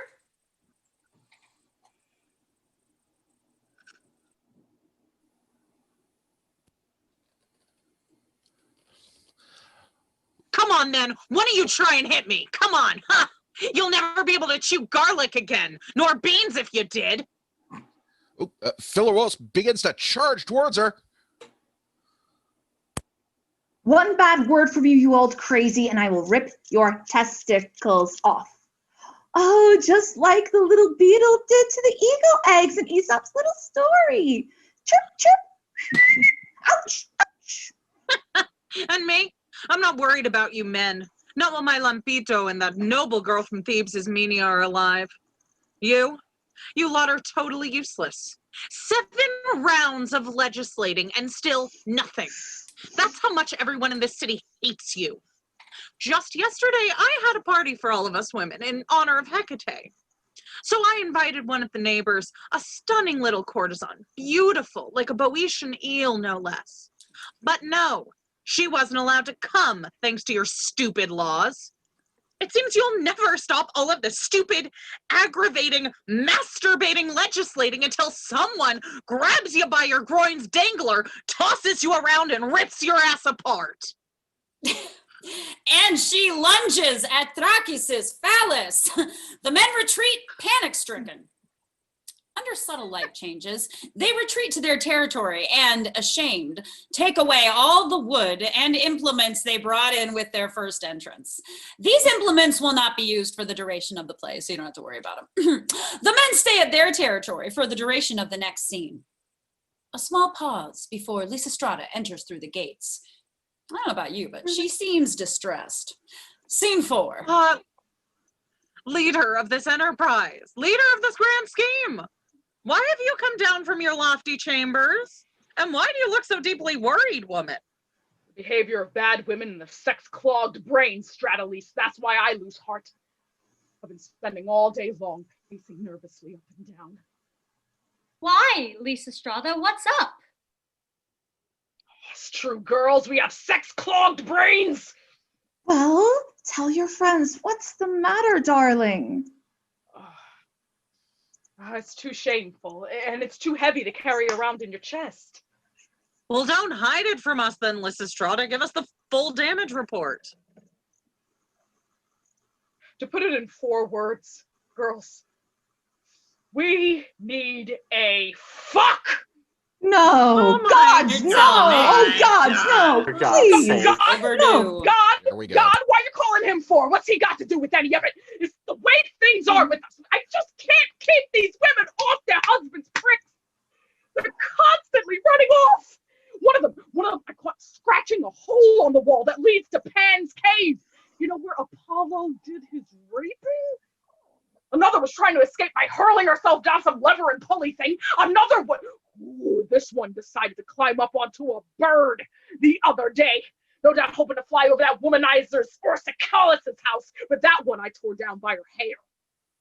So far, they've used every possible excuse to go home. Oh, Caloniki rushes out of the Acropolis, looking frantic. Okay, here's one of them now. Hey, you! Where are you running off to? I really need to go home, Lysistrata. I need to check on my Milesian wool. I think some moths might be eating it. What damn moths? Get back inside, girl!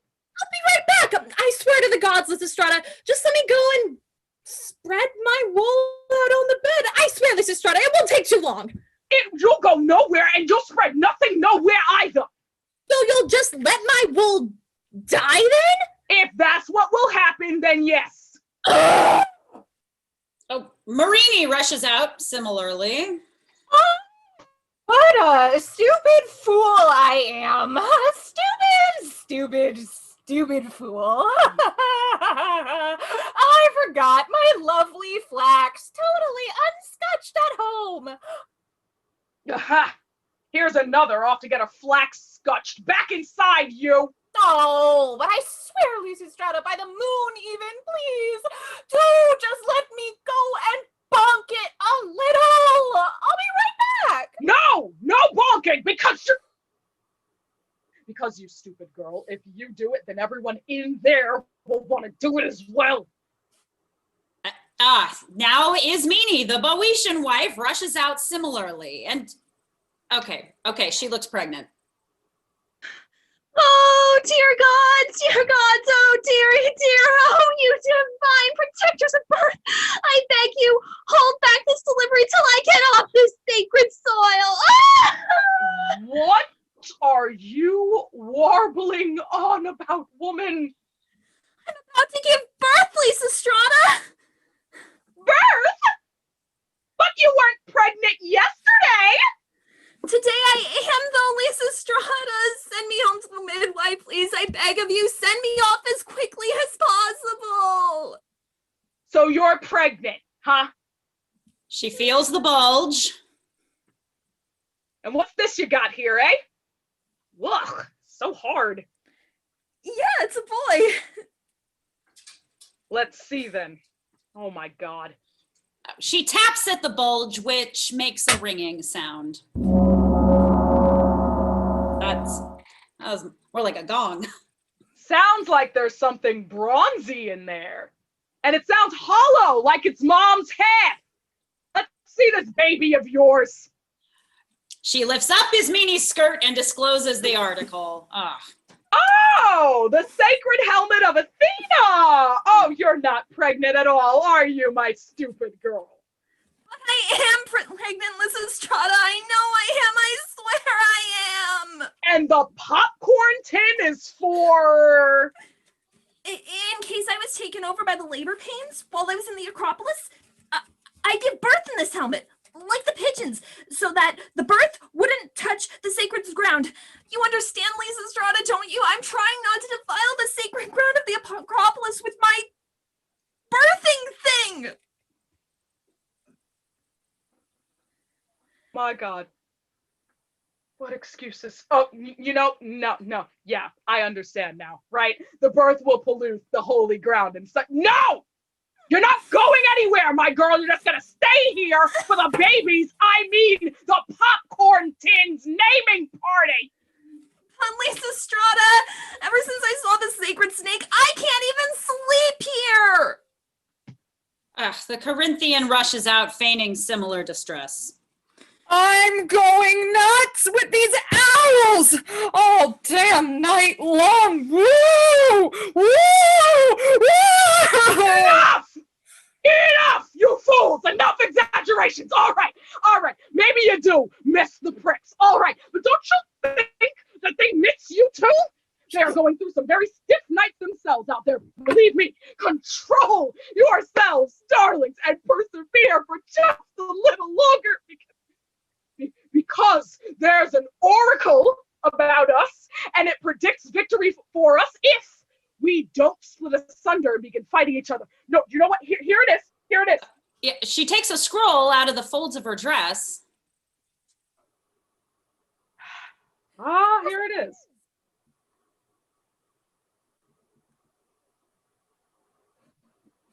All right, listen. But when the swallows repel the pricks of the heathcocks and flee from them and gather all in one spot, then all their worries will be gone. And as for the rest, all cracking Zeus will turn the uppers to lowers and vice versa.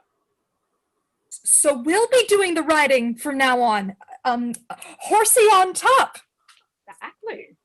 But if the swallows should split asunder and raise their wings to fly from the holy temple, then the world will be saying there's no bird alive, none more lecherous than us. I mean the swallows. That's one oracle that's pretty clear in meaning. Very unusual. So let's not weaken when things get tough on us, girls. Let's go inside. It would be sacrilege, my dear friends, to disobey the oracle. They all exit into the Acropolis. Dusk, then night.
All right, everybody, we are muted on OBS. Hooray!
More to come in Act 2.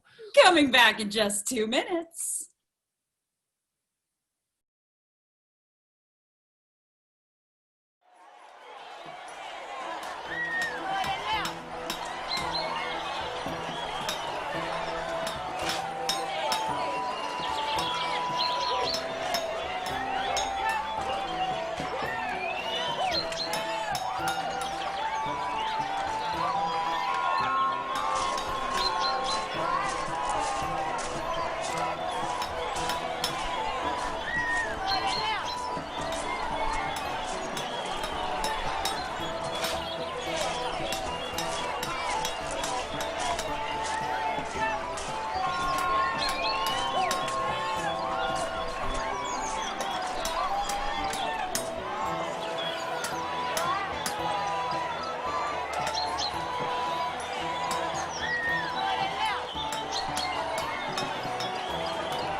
Act 2, Scene 1. Dawn over the Acropolis once more. Lysistrata appears at the parapet. She's guarding the place. Suddenly, she sees something deep in the distance, which both shocks and amuses her. Whoa! Good God! Women, come here quickly! Go! Marini and the other wives come out to see. What is it, Lysistrata? Why are you shouting? A man! Darling, a man! I see a man coming! Literally coming! Oh! look there! See, he's coming! It must totally be in the grips of Aphrodite's work. Oh, that poor man. Oh, Aphrodite, goddess of Cyprus and Cytherea and Paphos. May the path this man has chosen be the right one. Where's this man? There. By the Temple of Chloe. Look there. Oh, yeah. Oh my God, who is this man? Take a good look, everyone. Anyone know him? Loud exclamations from all the women.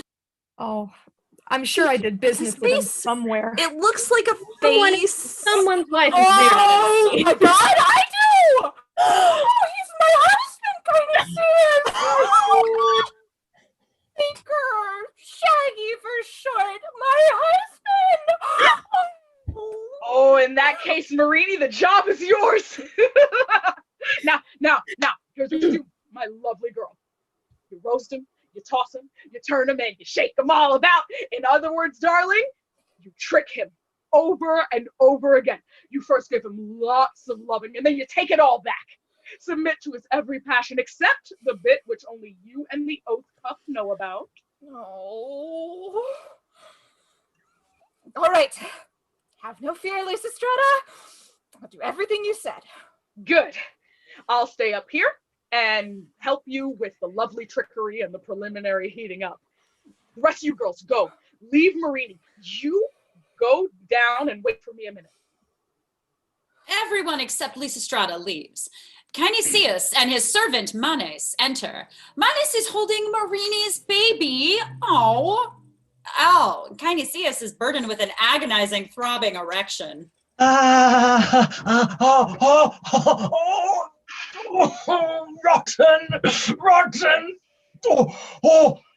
rotten and cursed luck.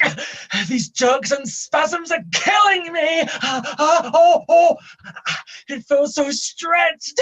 It's like I've just come down from the torture wheel. Oh, talk about blue balls. Oh, such pain. Ouch. Ouch. Who's there? Who's trying to penetrate our fort? Me. A man? You can say that again. A man. Oh, yes, a real man. Then piss off. Out of here. What? You can tell me to piss off. I'm the day guard. Well, then, for God's sake, day guard, call Marini for me. Me? Call Marini for you? Why should I? Who are you? I am her husband, Kinesius of the clan of Bonk. Kinesius of the clan of Bonk? Oh, wow, Dad, greetings, sweetheart. Your name is very famous around here. You're certainly not an anonymous man amongst us. Your dear wife has your name on her lips all day long. She can eat neither apple nor fig without first saying, "Here's to my little Shaggy." Oh my God. Truly, is that true? I swear by Aphrodite. And whenever our chats fall on men, your darling wife always says, "Compared to my Shaggy, all other men are puny, little, fiddle-dee." Oh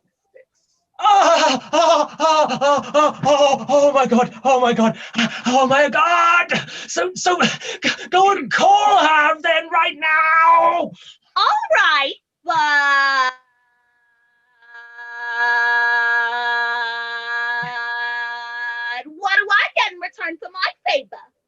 I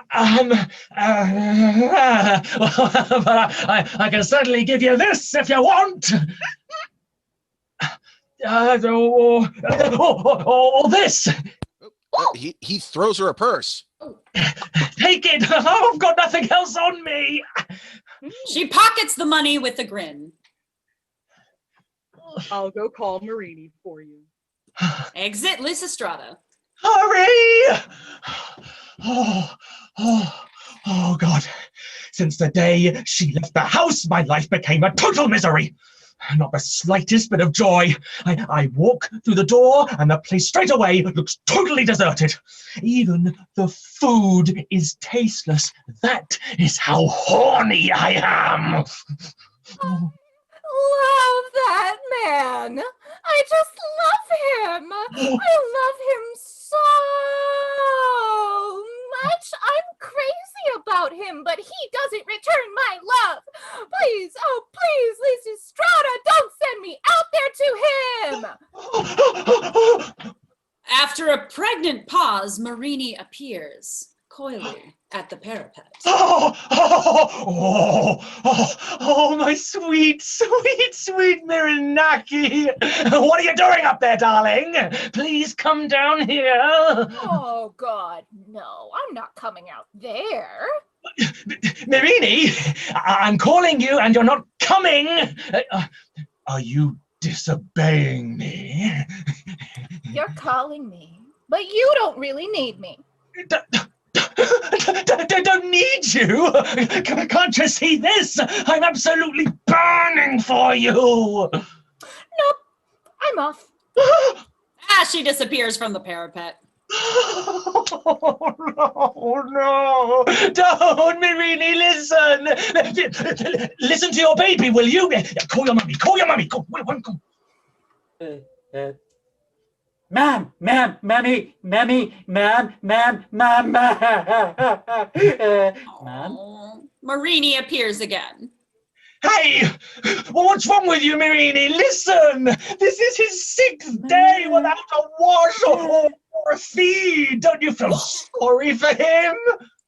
Yes, I do, but the negligence is his father's. Yeah, she disappears again. Oh, come down here, you silly woman, for your baby's sake. She appears again, looks down at Canisius, and thinks about it for a protracted moment. Very well. Motherhood. Oh, I just have to come down. Anyway, what possible harm can there be in that? Marini disappears from the parapet so as to come out through the gate. He looks a bit fresher to me, and that look she gave me, much sweeter, gentler, and all this hard to get stuff, and the I'm so proud stuff. All this robs at my passion all the more. Okay, all right. Marini comes out through the gate, tentatively, coyly, and goes to her baby. Oh, sweet, darling baby. Oh, you've got such a nasty man for a father, haven't you? Even to me. Oh, let me kiss Mummy's little sugar bun. Stupid woman! Why on earth did you listen to these women in there? You're giving me so much agony and giving yourself so much grief, too! He goes to touch her. Don't touch me. Our whole house is in a mess, Marini. Everything, your stuff, my stuff, everything's in a mess. Don't care about that stuff. What? You don't care if the chickens are running around, getting into everything? Even your underwear drawer? Nope, not me. So you won't be returning then? And you've left Aphrodite's shrine unattended for such a long time. How long has it been since you performed her rites? I don't know, and I don't care. And no, I won't be coming back. Not Until all you men get together and agree to end the war. Done. Not a problem. If that's your wish, Mirinaki, we'll do it. Consider it done. Good. All right, then. If that's your wish, then I'll be coming home. Done. But for now, until you sign that treaty, I'm sworn to remain here. Renée,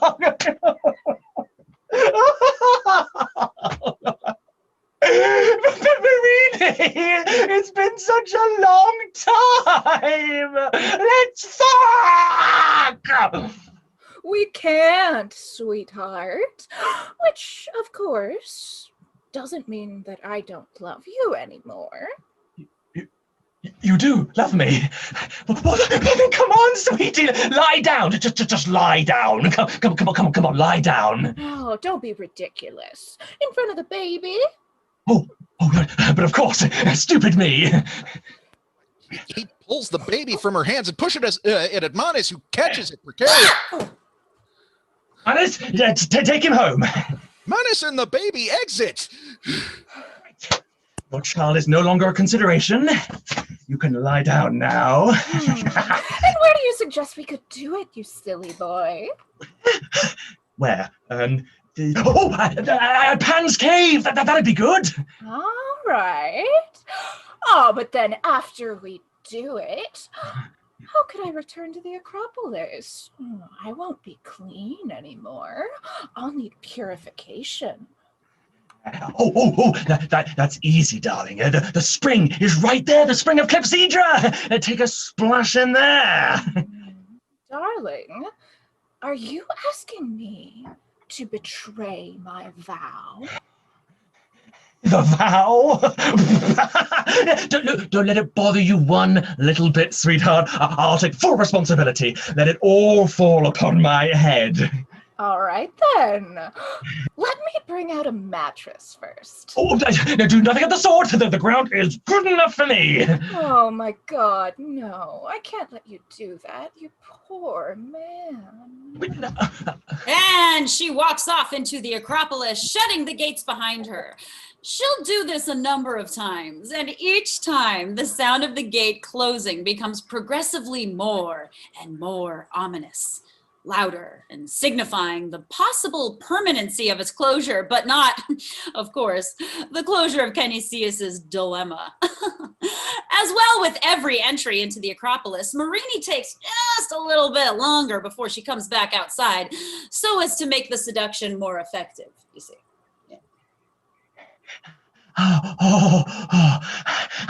I can see she really loves me. A lot. Okay. Marini comes back with a mattress. Oh, there you are. Got it. All right. She spreads the mattress on the ground. You lie down, darling, and I'll quickly strip off. Canisius is about to lie down. Oh, no. How awful. No sheet. I must go and get a sheet. Sheet? What sheet? No sheet for me. Yes, darling, sheets. It's so vulgar and uncomfortable to do it on the bare cords of the mattress. Well, give me a kiss then. Here.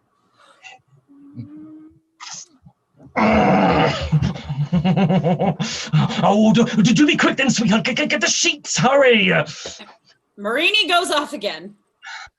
Canisius is pacing up and down with just a roasting temper until she returns. Ugh. Here's the sheet. Now, let's see. Oh, she spreads the sheet onto the mattress, but she is being excruciatingly meticulous and slow with it. Finally, after she finishes, you lie down, darling, and I'll undress. Canisius attempts to lie down, but he's again stopped by Marini's new discovery. Oh, no, not again. You've no pillow, sweetheart. Pillow! Pillow! I certainly do not need a pillow, darling. Yes, but I do. And Marini goes off again. Oy. Oh my God! This prick! Oh, it's worse than starving Heracles waiting for his lunch! He lies down, waiting with his phallus pointing at the sky. Marini enters with a pillow. Up you hop, darling. She puts the pillow under his head, and looks around. Now, have I got everything? Absolutely everything. Now come down here, my little golden girl. Coming, darling. I'm just going to undo these little titty straps. Oh. But you won't forget the peace treaty, now will you? Don't you cheat me on that. Oh my God, may God strike me dead if I do, dear. Oh, but look, you don't have a blanket, darling. I don't want a blanket. I want a fuck. A fuck. A fuck. Of course you do, darling. And that's just what you'll get. In a minute. I'll be right back. What? No. Marini runs off again. That woman will kill me with all this bidding stuff. And Marini returns with a blanket and throws it over Kinesius's reclined body, his phallus thoroughly vertical. This is to help you raise yourself, Shaggy. Raise myself? Help me to raise myself, darling. I have been raised and roused for a long time. I am well and truly raised and roused.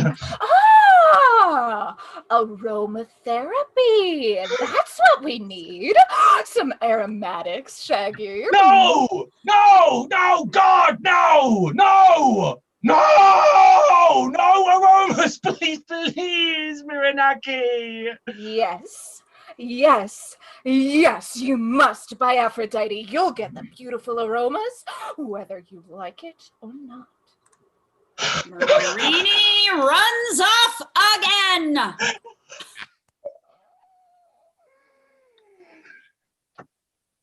Oh, well.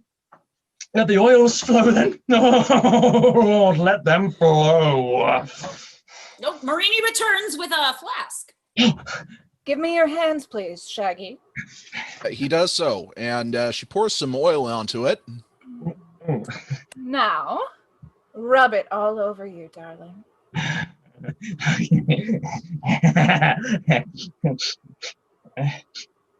Oh, oh, oh, oh, oh.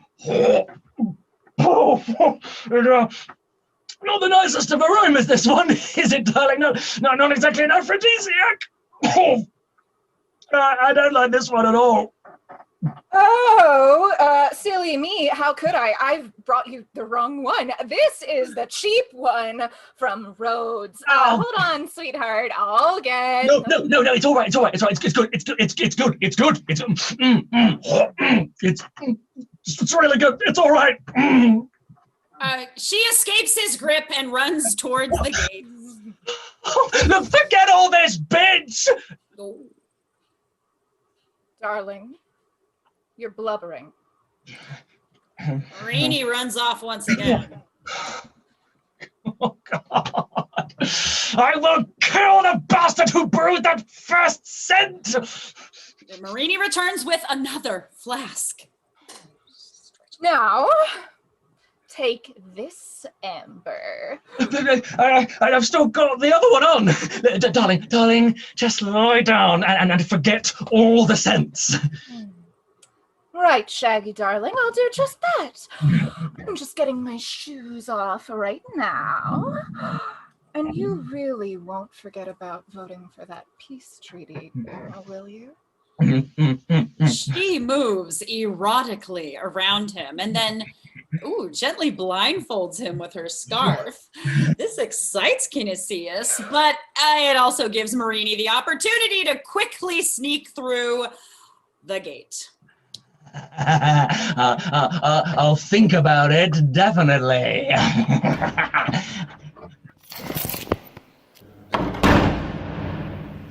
The gate now slams loudly, fatally shut. He turns, takes off the blindfold.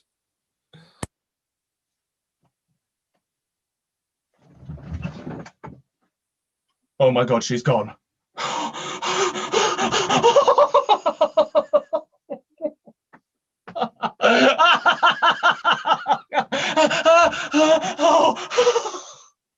Oh, that woman has destroyed me. She's rubbed me up, she's rubbed me down, and then she went off totally and leaving me excoriated.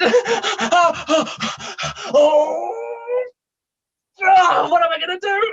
I need someone to screw. I've been diddled by the most beautiful woman of them all. How will I ever feed this one-eyed monster now?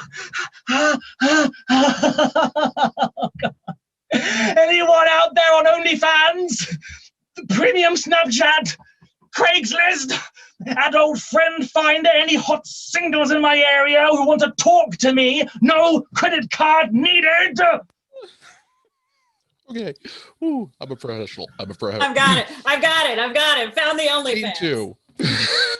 Scene 2.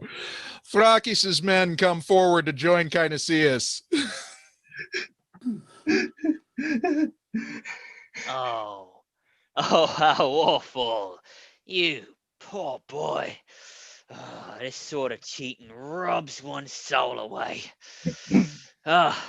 What kidney could ever hope to cope with such a terrible suffering? What soul? What loins? What butt? Stretched out like that, missing out on a sunrise fuck. Oh my God. Oh no. Oh, here comes the awful cursed jerks and jolts again. Oh no. Fathrius examines Kinesias' dilemma closely with sexual interest. Oh. And that's what she's done to you, eh? That totally hateful woman. But she's such a lovable, sweet woman. Sweet? Sweet, you say? No, you're right. She's foul. Oh, Zeus, treat that woman like you treat a bundle of straws. Visit her with your typhoons and your tornadoes and your thunderbolts and whiz her all about and spin her all about and send her high up into the sky and then just suddenly drop her all the way down, splat, and make her wrap herself around this prick.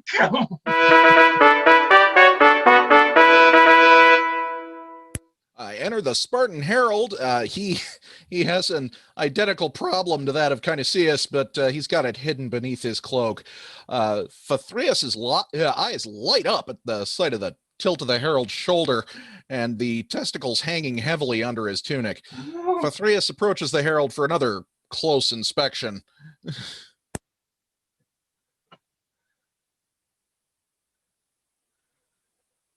Hera has stolen your voice, Herald.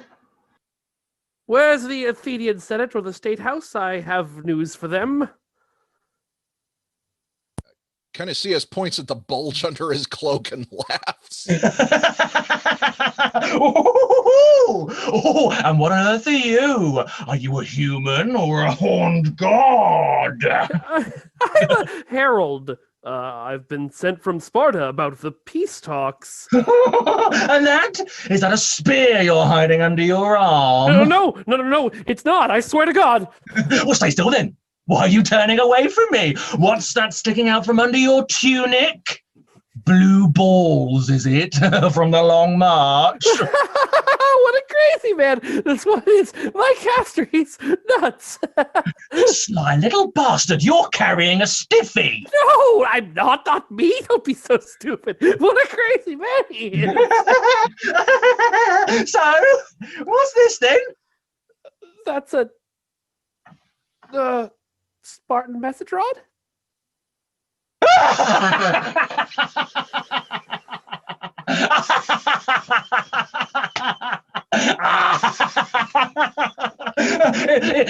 If that's a Spartan message rod, then so is this. Oh, don't worry, friend. I know what's up. You can tell me the truth. How are things with your men in Sparta? All of us Spartans, as well as our allies, we all have maypoles like this one. We all need a roll in the hay. And who do you think is to blame for this suffering? Pan?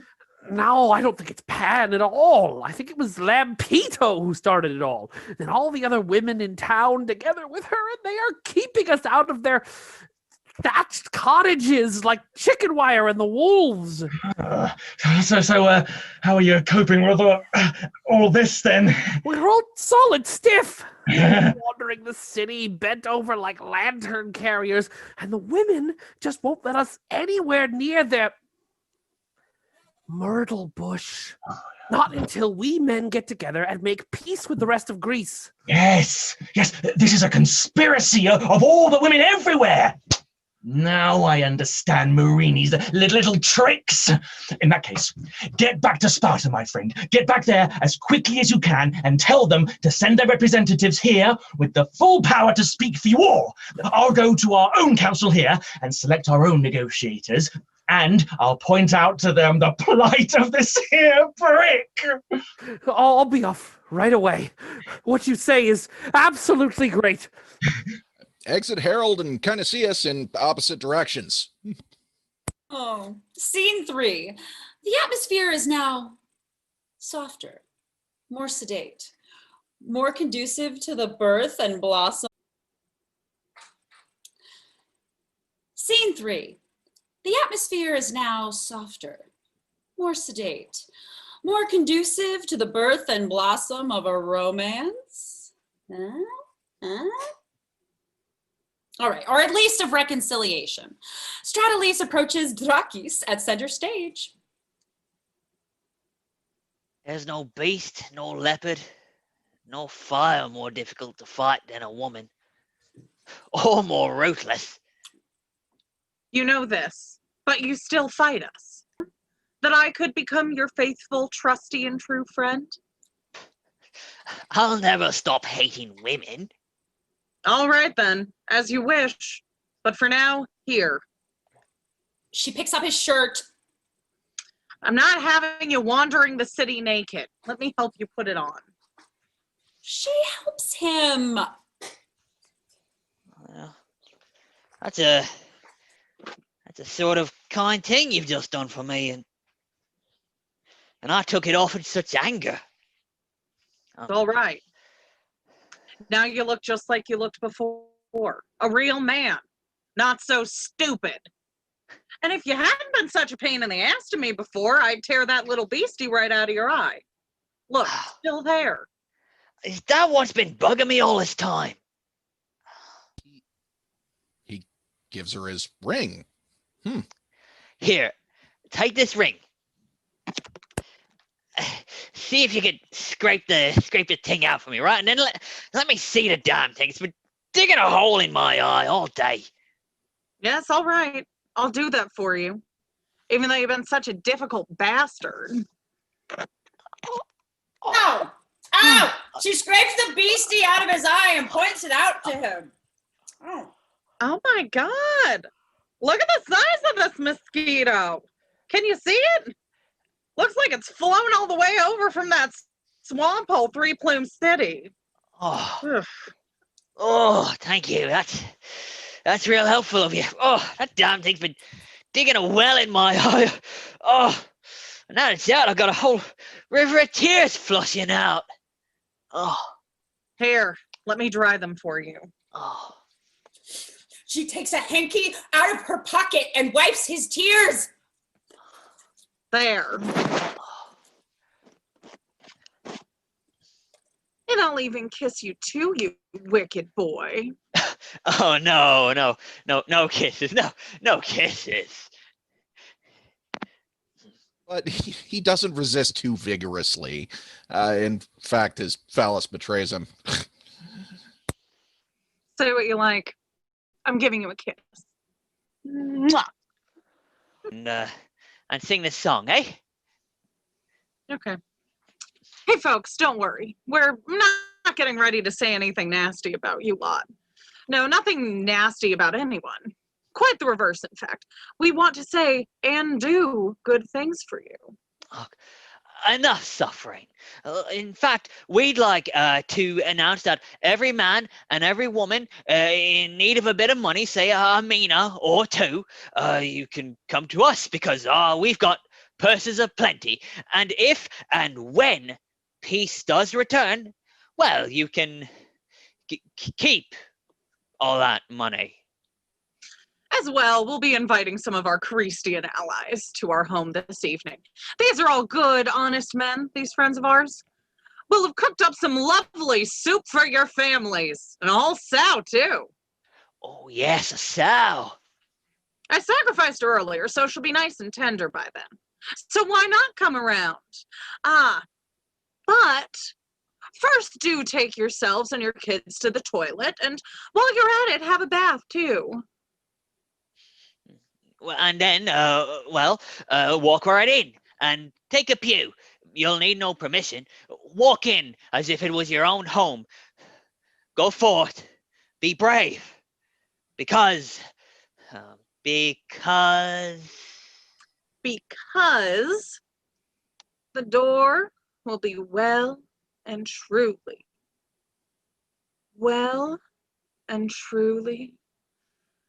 and firmly slammed shut to you. Oh, okay. Scene 4.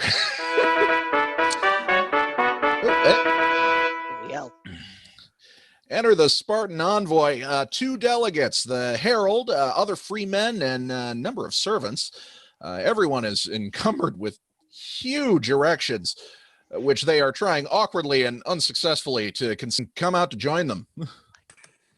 Oh, yes. Here are the Spartan negotiators with their long flowing beards and their long... My God! Is that a pleasure house you've got under there, man? Oh, it's totally engulfed your crotch. oh, Spartans. Oh, welcome. Come. Please, tell us your story.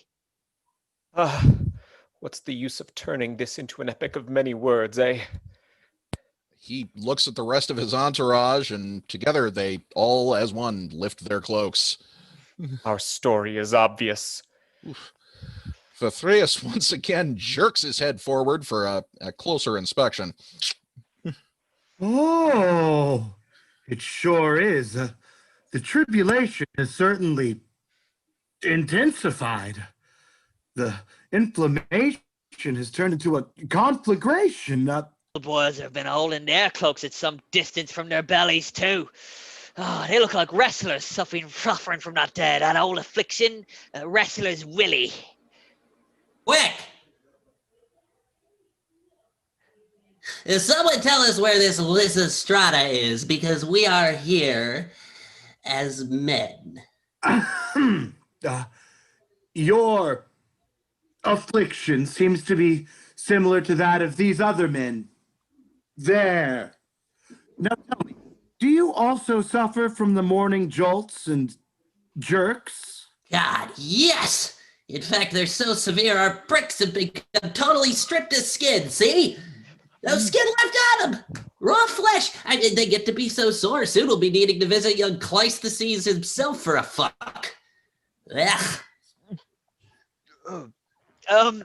Look, we better be careful about this, men. You better cover all this up, please. Cover all of this up. Otherwise, those uncouth men who chopped the dicks off the Hermes statues last year and who still have yet to be caught, well, they might be out there in the audience.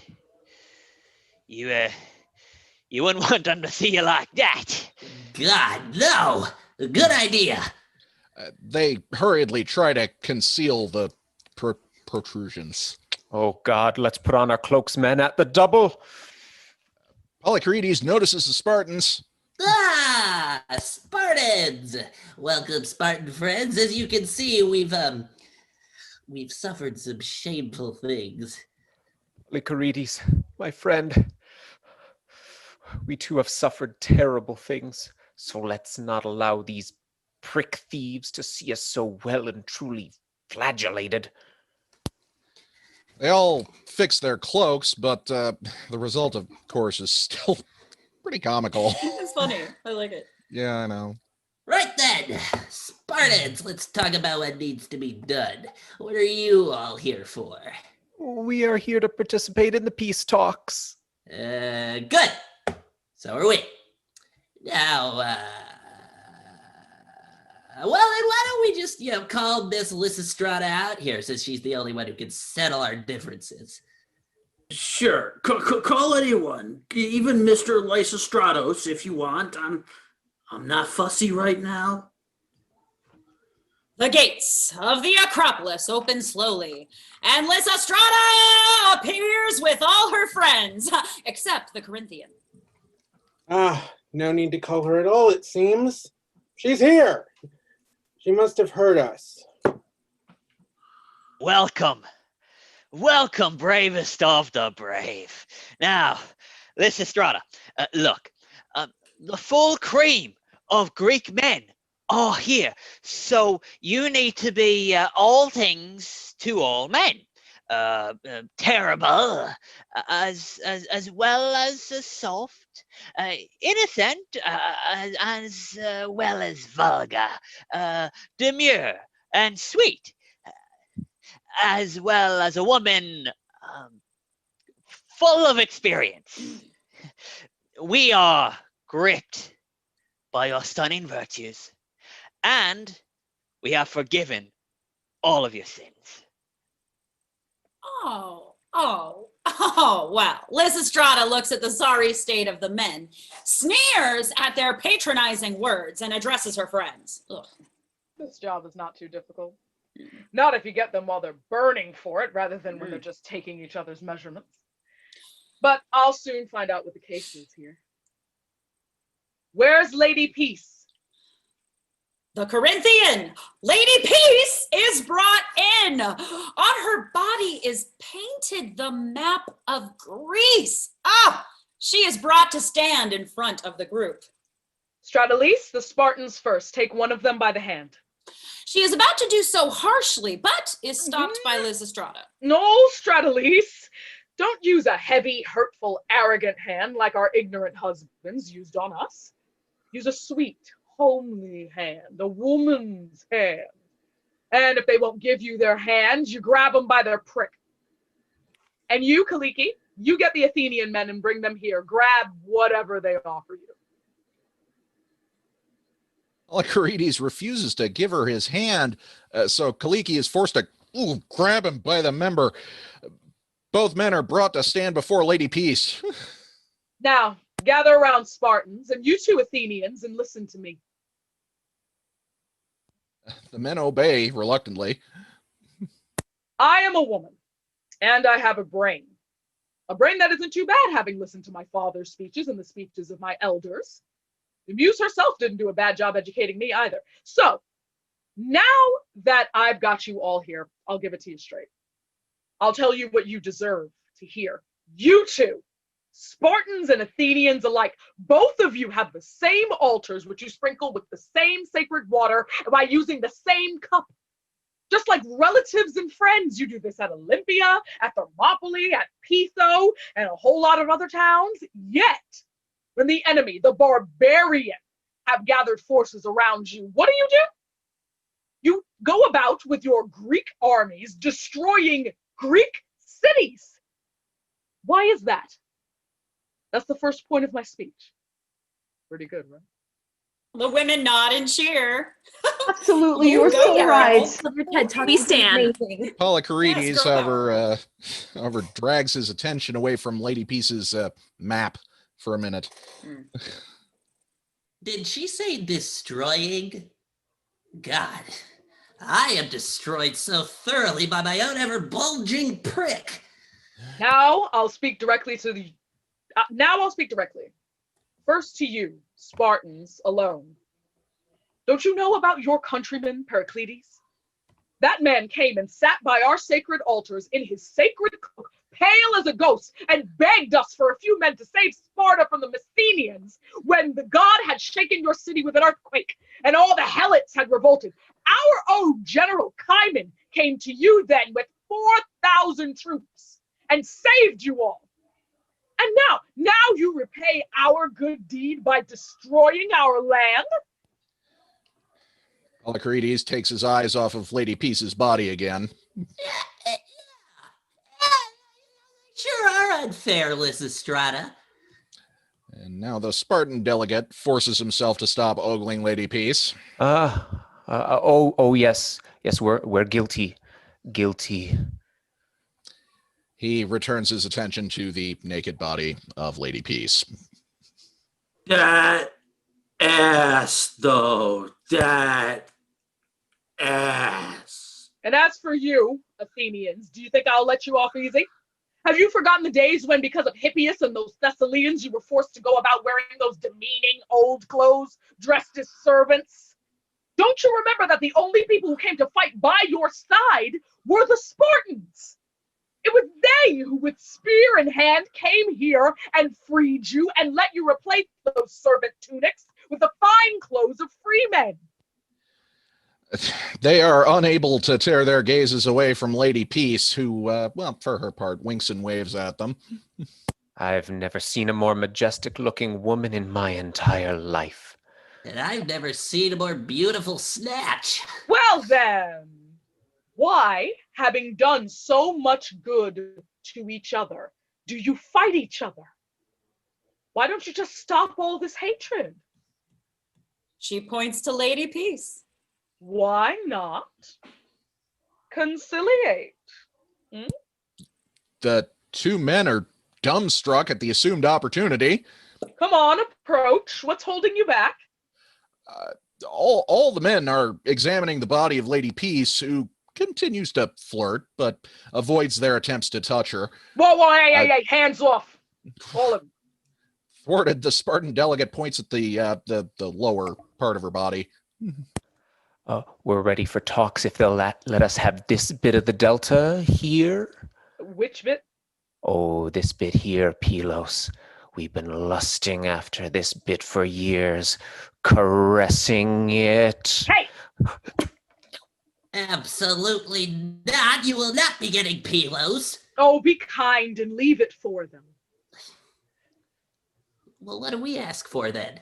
Ask for any other place instead. Polycarides looks over the map on Lady Peace's body.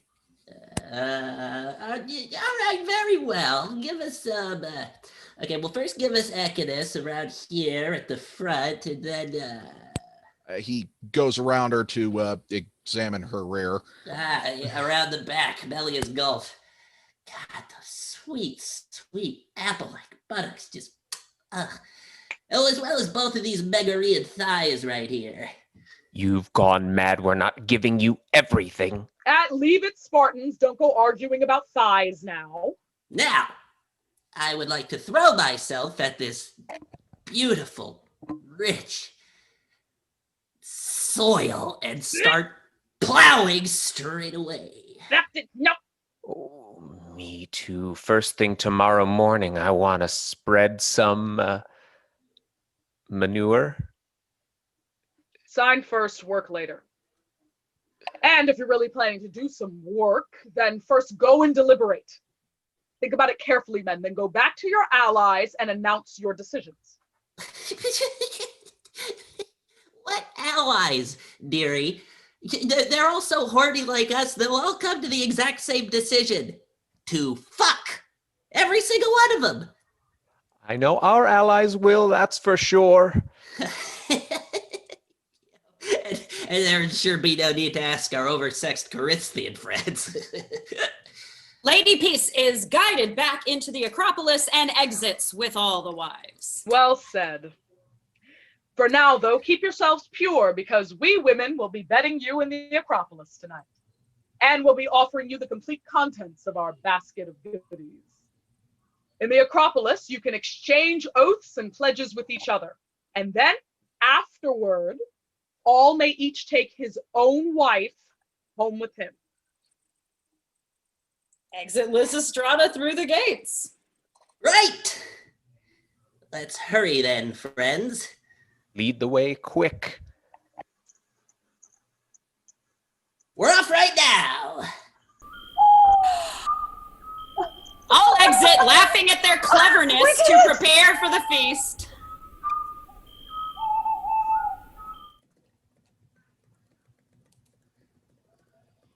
Scene 5, night. Loud party noises are heard from within the walls of the Acropolis. The homeless vagrants are milling about the walls, attracted by the noise. They've appeared quietly from both sides of the stage. Spare a few mina. I got 2 tickets to the chariot races. Can anyone spare some mina? Honest living. Honest living. Suddenly, looks like we have some banging against the door. Voices of Polycorides and other men shouting at the vagrants. Open the door. Oh, come on. Open the door, you. Move out of the way. Doors open, and out come the Athenian delegates. Kinesias and several others come out. They're carrying torches, are happily inebriated, and their penises have very obviously been appeased. Heyo. Spare a few mina, a few scraps, a drop of watered wine. Move out of the way. Hey, you. What are you sitting around here for? We want to celebrate the glorious peace you brought to Athens. You had nothing to do with the peace, you freeloaders. Move along. Shouts from the other 2 groups of men and women, and from the other delegates. You'd better go, I guess. Go on with So I guess they're just going to be jerks too. Had we been given a seat at the table, We would have been honored to help. Are we not also citizens of this great city? Polycorides, unmoved, charges towards a vagrant. No. Thrakis, Stratolis, and other members of the 2 groups join in the pursuit. The vagrants quickly gather their things and make leave once more. I will help you with this little bit of extra burden, eh? Piss off! Yeah, go on, piss off, I said. When the Spartans come out after the feast, we want them to leave in peace. So piss off! The vagrants exit in resignation and no little fear, both sides of the stage, pursued by men on stage left and women on stage right. Such joyful men, these Spartans. I've never seen such a wonderful drinking party. Yeah? And we're the wisest men after a drink or 2. Yeah, that's right. That's right, of course. Too true, my friend.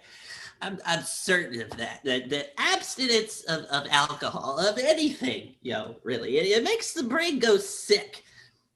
I'm very certain of that. And, if I knew how I could persuade all my Athenians, I tell them that. I tell them that from now on, we shouldn't go out on diplomatic missions until we are drunker than a brewer's fart. And not a moment sooner. Because now when we go to Sport or Soba, excuse me. Right now, when we go to Sporty Spice, I'm so sorry. Right now, when we go to Kevin Sorbo, that's what I meant, I think. Well, anyway, when we get there, we immediately go looking for things to stir up trouble with. And so, whenever they say something, we don't listen, and, they don't say anything. And then we hear all sorts of stuff they didn't even say, and then afterwards, we come here, and we announce all sorts of things all over again. But tonight, however, we were all happy with those things, with everything, to the point where, like, if someone had decided to sing one of those swarlogs, one of those swan schlongs? I'm sorry. One of the war songs of Telemans, instead of one of the peach schlongs of Clydogoria, that we should have been singing, seeing that this was a peace panty. I mean, a piss party, a peace party. We still praised him and even swore by his talent. Sounds of drunk men and music approaching from within the walls. Here come the Spartians. Very good chaps, those boys. Good drinking buddies, every single one of them. Enter the Spartan delegates, also happily drunk and also genitally appeased. One of them throws his arm around the other, who's holding a flute, looks like. Oh, my very delicious, I mean, my delightful friend. Pick up your little shtick with all of its little blowholes there, and I'll pick up my 2 feet, and we'll dance and sing a good schlong for our Athenian friends here, and for all of us there. Hey, I mean here too. Yes.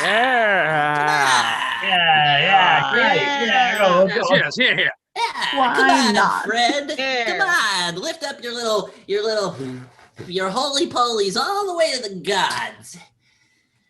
God, I love to watch you guys dance. La la la la la la. Quick memory, quickly rush over here. Memory, rush your muse to this youth here. Your muse knows these Athenians well. She knows about their battle at Artemisium. How like gods these men lifted their sails to charge at the Persians, and how they defeated them.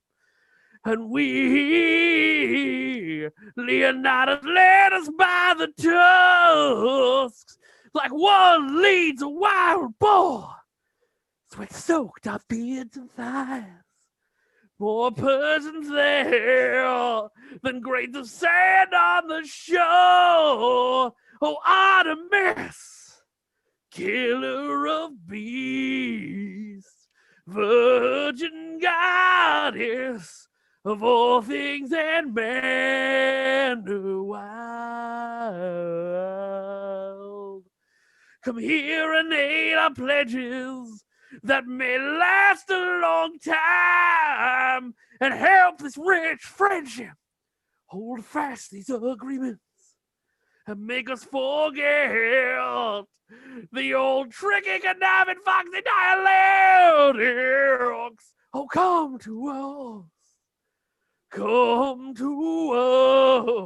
us, virgin on trails, a virgin on trails.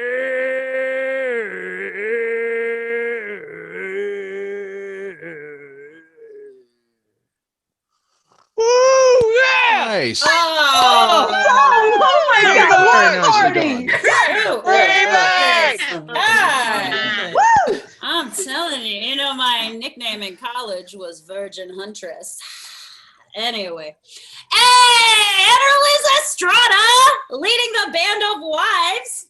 Caloniki, Merhini, Lembito, the Boeotian, and the Corinthian, as well as the Scythian woman. Now then, Since you've brought everything to a satisfactory conclusion, you Spartans can take your women home with you.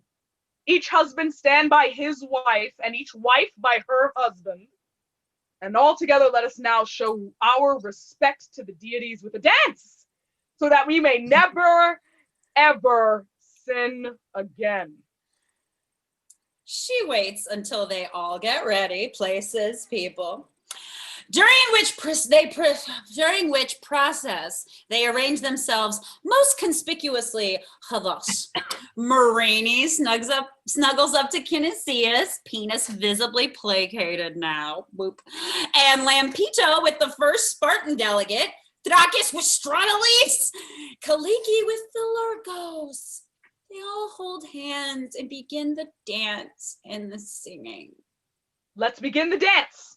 And invite all the Graces and Artemis and her twin brother, gentle Apollo, the healer, and Dionysus of Nisus, who shines in the frenzied eyes of his attendant, the Maeonids, and Zeus, with his ever blazing flame, and his blessed bedmate Hera, as well as the rest of the gods. Let them all come as witness, so that we'll never forget this peace, which the wise goddess Aphrodite has made for us. Oh yeah. Oh yeah. Oh yeah. Raise the dicks. Cock 'em up. Oh yeah. Oh yeah. Oh yeah! For the sake of victory! Oh yeah! Oh yeah! Hurrah! Hurrah! Hurrah! Woo! All right, your turn, Spartan. Show us what your muse is made of.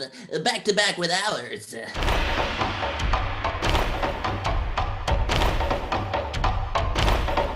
Oh, muse of the Spartans. Leave the fair peaks of your mountain Tigetus behind you and come here to sing with us a hymn extolling Amycle's god, fair Apollo, and to Athena of the bronze abode, and to the fine sons of Tyndareus, Castor, and Pollux, whose playground is by the water of Erotas. Oh, jump high, leap and fly. Oh, you Spartans, makers of high-flying songs and dances, dance for the gods and stomp your feet like roosters. Oh, by the sweet waters of Erotas, our young girls twist and turn their feet and shake their graceful locks like fillies, and like Bacchus's lovers, twist and turn their feet and shake their graceful locks like fillies. Led by Helen, Leda's daughter, a leader, pure and proper. Come, Spartans, lead us into the dance. Turn those curls with your hands and your hair, flick high your fawn-like feet. Stir up noise, much noise, to give this dance its soul. Sing, all of you, come, sing to please the goddess, omnipotent Athena of the bronze abode. Oh yeah! I need a Sean, I want to be you when I grow up. I gotta go. All right, I gotta go find some new fun. Yeah. Good night, everybody. Well Mwah. done, man. Well done. Hey, so was the orgy the Deus Ex Machina? This has been, ladies and gentlemen. Good night, everybody. Gods, I picked a night to quit drinking. Oh, Greek chorus out!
right, welcome everybody.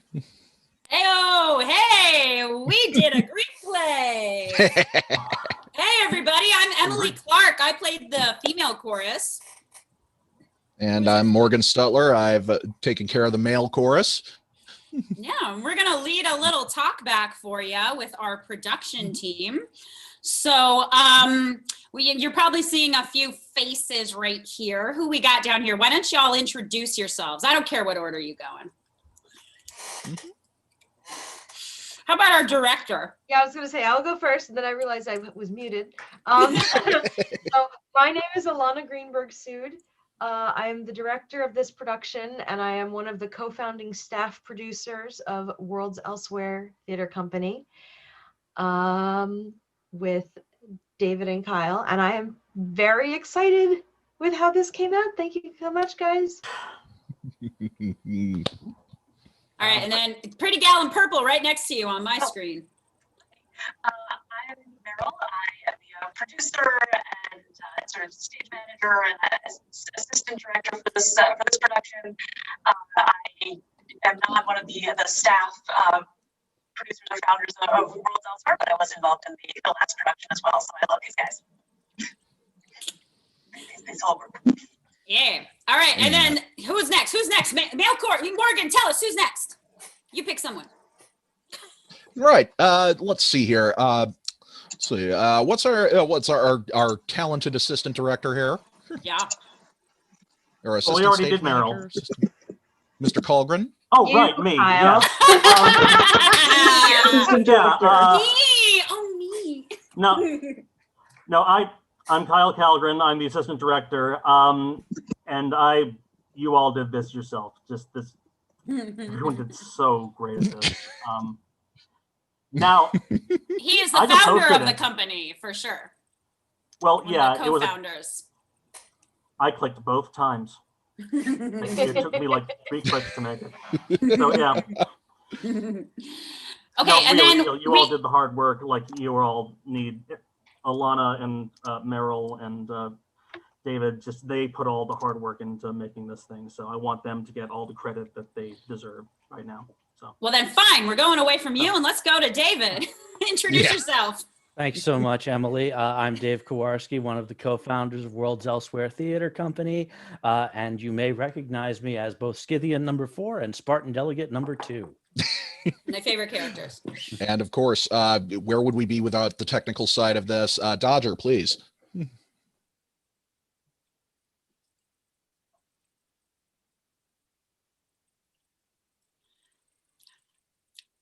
Live theater. Live theater. Live, everybody.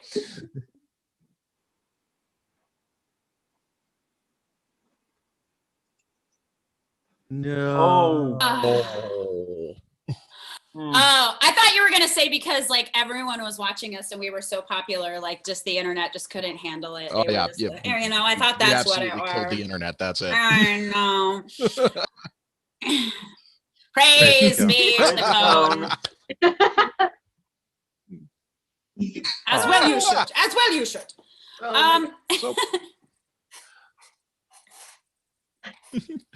So with that in mind, this is the second production that Worlds Elsewhere has put together online through Zoom. With this kind of presentation, what are some of the challenges that you all have dealt with? What do you guys enjoy about this setup? I mean, is there anything that you found that was kind of like happy surprise or anything like that?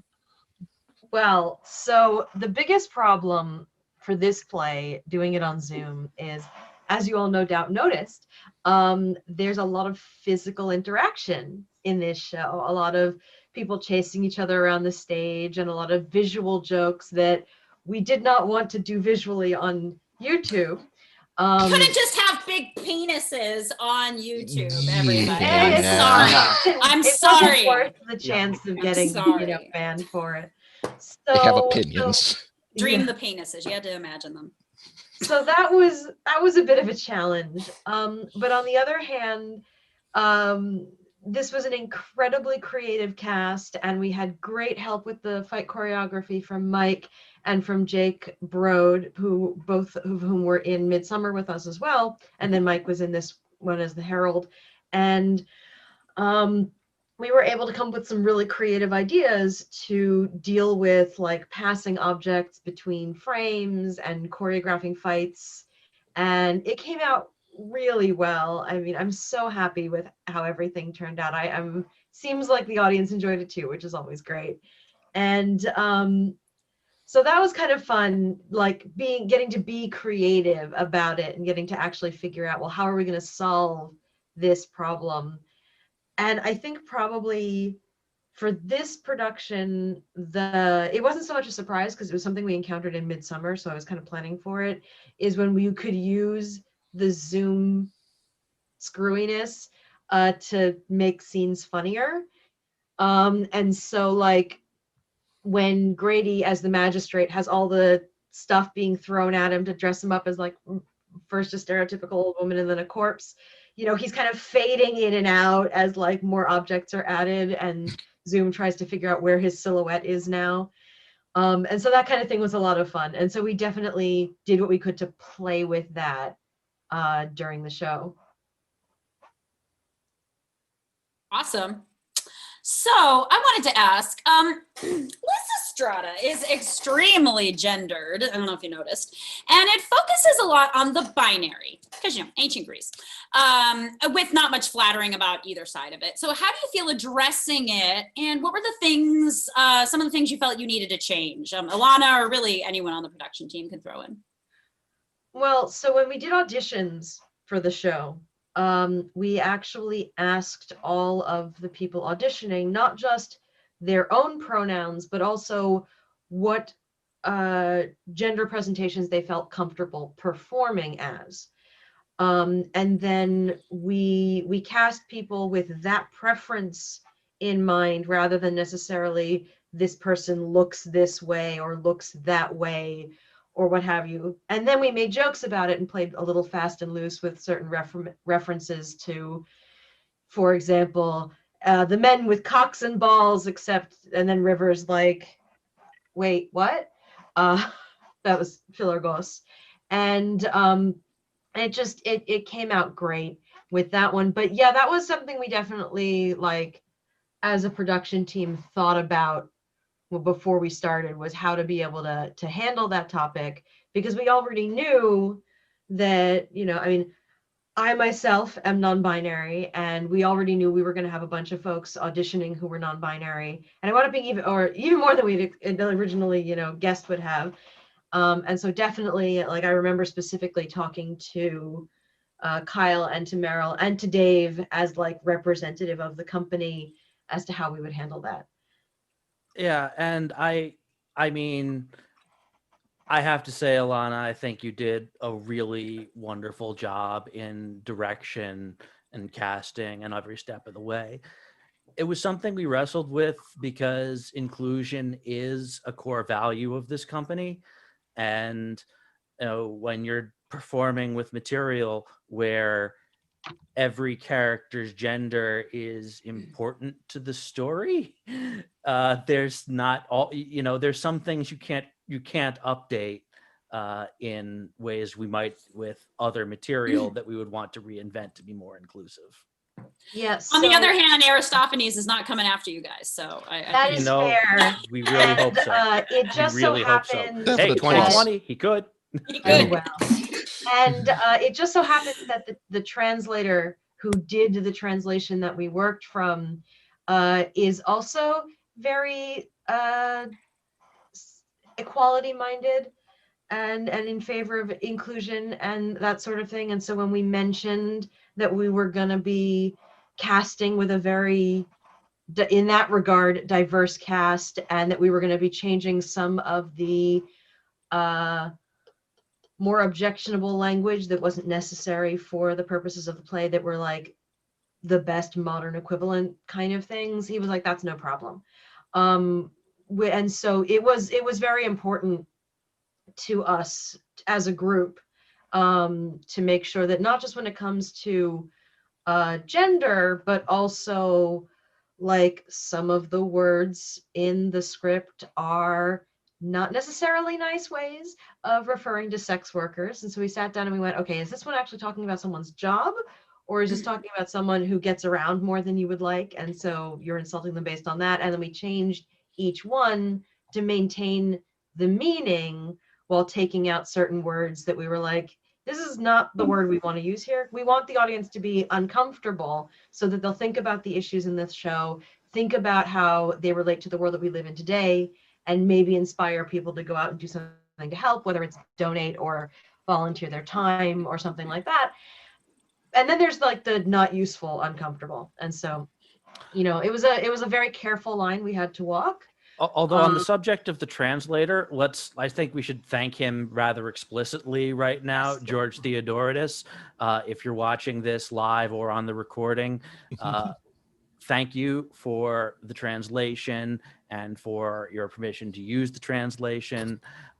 We hope that this proves useful in any of your future teaching efforts. This was, it really, Ilana can speak to this more perhaps, but finding this translation and the way that it brought I think in many circles of academia, it's no particular secret that ancient Greek plays had a lot of dirty stuff in them. I think that this brings that discovery very much forward to the vernacular. So thank you very much. Yes. So I will say that if you haven't checked out the program yet, in the, I believe it's in the attributions down at the bottom, there is a link to George's website where you can see his original text for this show, as well as over half a dozen other similar time period plays that he's translated as well, with the same kind of attitude towards modern vernacular so that a modern audience can understand the jokes. And his work is fantastic. So I strongly encourage people to check that out. And yeah, what originally happened to find this script is we originally were going to had the version that's up on Project Gutenberg, which is outside of, too old to be under copyright anymore, translation in this case, but it was opaque to say the least. Yeah, And I had to do a lot of late night Googling for it was a lot, and it wasn't even just like the references to mythology and history that were a problem, just like the way the words that were chosen were there's a point when they're talking about the old men carrying around the bundles of sticks at the beginning, and the text used a word that begins a certain with F. word that means a bundle of sticks. That is a slur. And so we were like, there's no way in hell we're doing that. And so I was really concerned that without the physical staging of stuff to help reinforce the jokes, I was worried that the more archaic translation would be harder for an audience or even a cast to get into. And so I went looking around for a modern translation. I found this one. I saw that the beginning started with tits and clits, that's all they're ever after. And I went, nope, this is it. This is going to be it. And so I read the whole thing, and I read it again, and I handed it to Kyle and Dave, who from the company production side would have been the ones to officially okay the script. And I was like, please, please, please, please, please tell me I'm allowed to use this. And they were like, if it makes you happy. The tits and clits are yours. The joke works, yeah. Well, as far as that goes, obviously there's also a lot of strong anti-war and protest support that goes into Lysistrata. Some of the people that we haven't heard from, what are your opinions about just the overall timeliness of the play and what we can take from Lysistrata? I mean, even as a comedy, just to hold up to the world around us here. I was actually a little surprised. I was duly aware of Lysistrata, the play, before this, but I'd never actually read it all the way through. I read both the more archaic one and the more current one, and obviously there's a lot of stuff which we've talked about, which needed to change, which needed to be explored further and modernized. But I was surprised at how much stayed pretty relevant. Really, I thought that it was, besides the humor of it. I mean, I think just it's classic. We've all heard jokes that are way younger than this about, okay, well, these these men aren't thinking with their brains anymore. Dick jokes are timeless. They're timeless. Yeah. They will always And work. They're a little the oldest basic. material, literally. It was interesting to see the sort of beginning of these jokes that, of course, have weathered so many centuries. But the political stuff, I think, it's a little broad in that it sort of feels like a general war. We don't know really the circumstances of this particular war. But I think it speaks to the idea of, even if you're not, as Ilana put in the sort of the message up for the show. These people weren't necessarily on the front lines making a point, and I think that we all feel like, what can I do in this moment? What do I have going? And I think a lot of people might not think of themselves in that necessarily gendered reductive way, but it's important to say, here is something that I bring to the table. Totally. And to add on that, on the point of war, in the dramaturgical work that I did, by this point in Greek history, not only had the war been going on 20 years, by that point, comedies about ending war in funny ways had become a genre of theater because that's how many were played so much. I was just thinking about the Trojan Women, which is Euripides, which is basically the same thing. Yeah. All the same. And Aristophanes had written a lot of them. He wrote one called Peace. He wrote one called The Knights, in year 3 of the war. And that was about a guy, just some farmer ending the war, kind of a hopeful thing, I guess. And this is his satirical phase.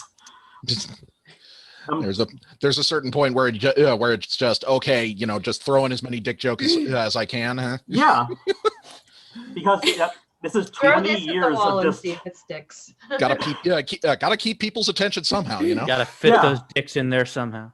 Oh God, that's what she said. But I think it's true. There's a reason why we keep doing Greek plays, these ancient plays that taught us these tropes of theater that we know to this day. There's a reason why we keep doing them. Even if the language is a little archaic or something, there's still something to be mined there. And so it was really cool to see how you all were able to do that with this text. So I will say that Lysistrata, even in a modern vernacular text, is not nearly as pacifist nor as feminist as a modern audience would like it to be.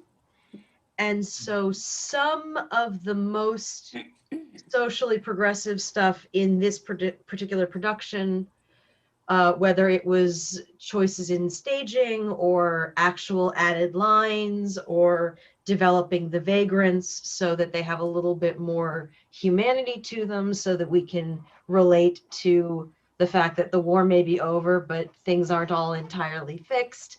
Those are things that we chose as a cast and as a company to bring to this production. Because Worlds Elsewhere really is intended to be a socially active theater, social activist theater. And, our first production was explicitly a charity stream, where during the stream we encouraged people to vote to the combined bail fund and people put together over $5,000, which was tremendous. Yeah. And so then, much for that. That was amazing. Oh yeah. We were so happy with how that one went. And you can watch the video, either the original on Kyle's channel or it is now mirrored on the Worlds Elsewhere channel. You can find it there. But for this one, we didn't want to do a specific charity stream again, because this is not a family-friendly show, and this is, just too complicated. And so we decided, we can still talk about those issues because they're there, and you don't have to scratch the surface very hard to bring out more of that. And then, in addition to encouraging folks to help fund our Indiegogo, which we'll talk about a little more at the end, we're also encouraging people to donate to charities that are relevant to the issues brought up in the show. And so at the bottom of the program, we have a list of a couple of charities for each of the different issues about women's rights and pacifist and anti-war issues and poverty and sex work and LGBTQ issues. And we've got some charities we're suggesting down there. And if folks have charities that they have a relationship with, that they like, that fall under some of those same issues, we encourage people to donate if you can afford to do so. We know that, it's tough right now for a lot of folks.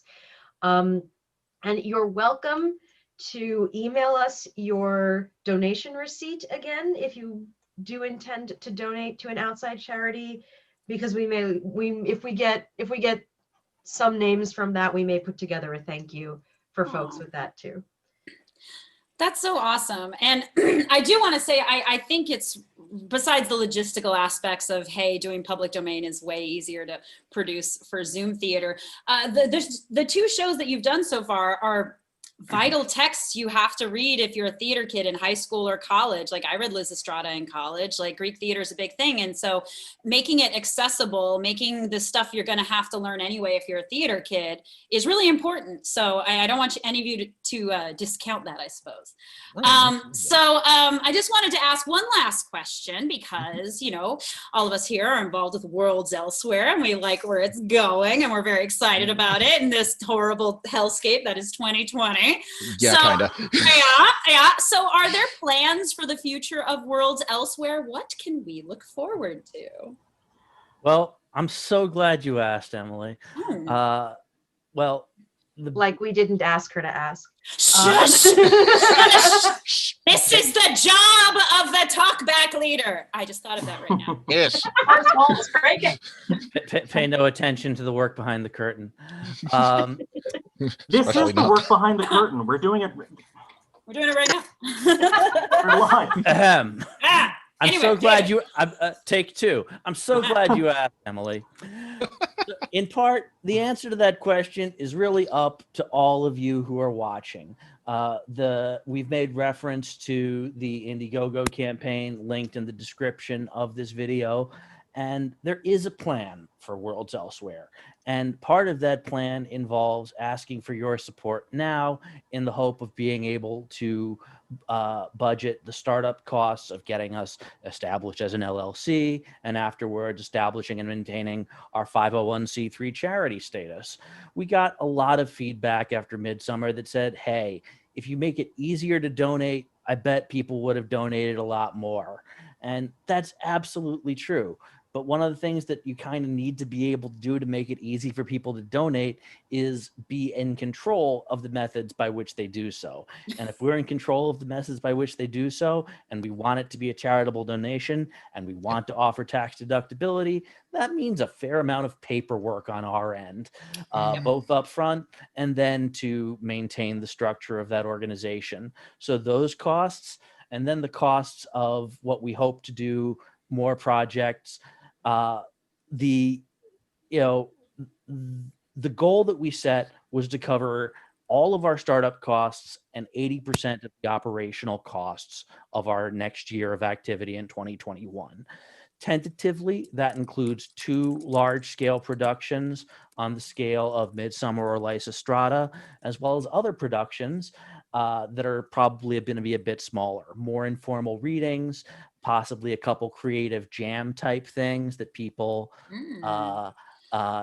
get a topic or some kind of prompt and then have 24 hours to put together, in this case, an online play. There was definitely a lot of interest evinced in that.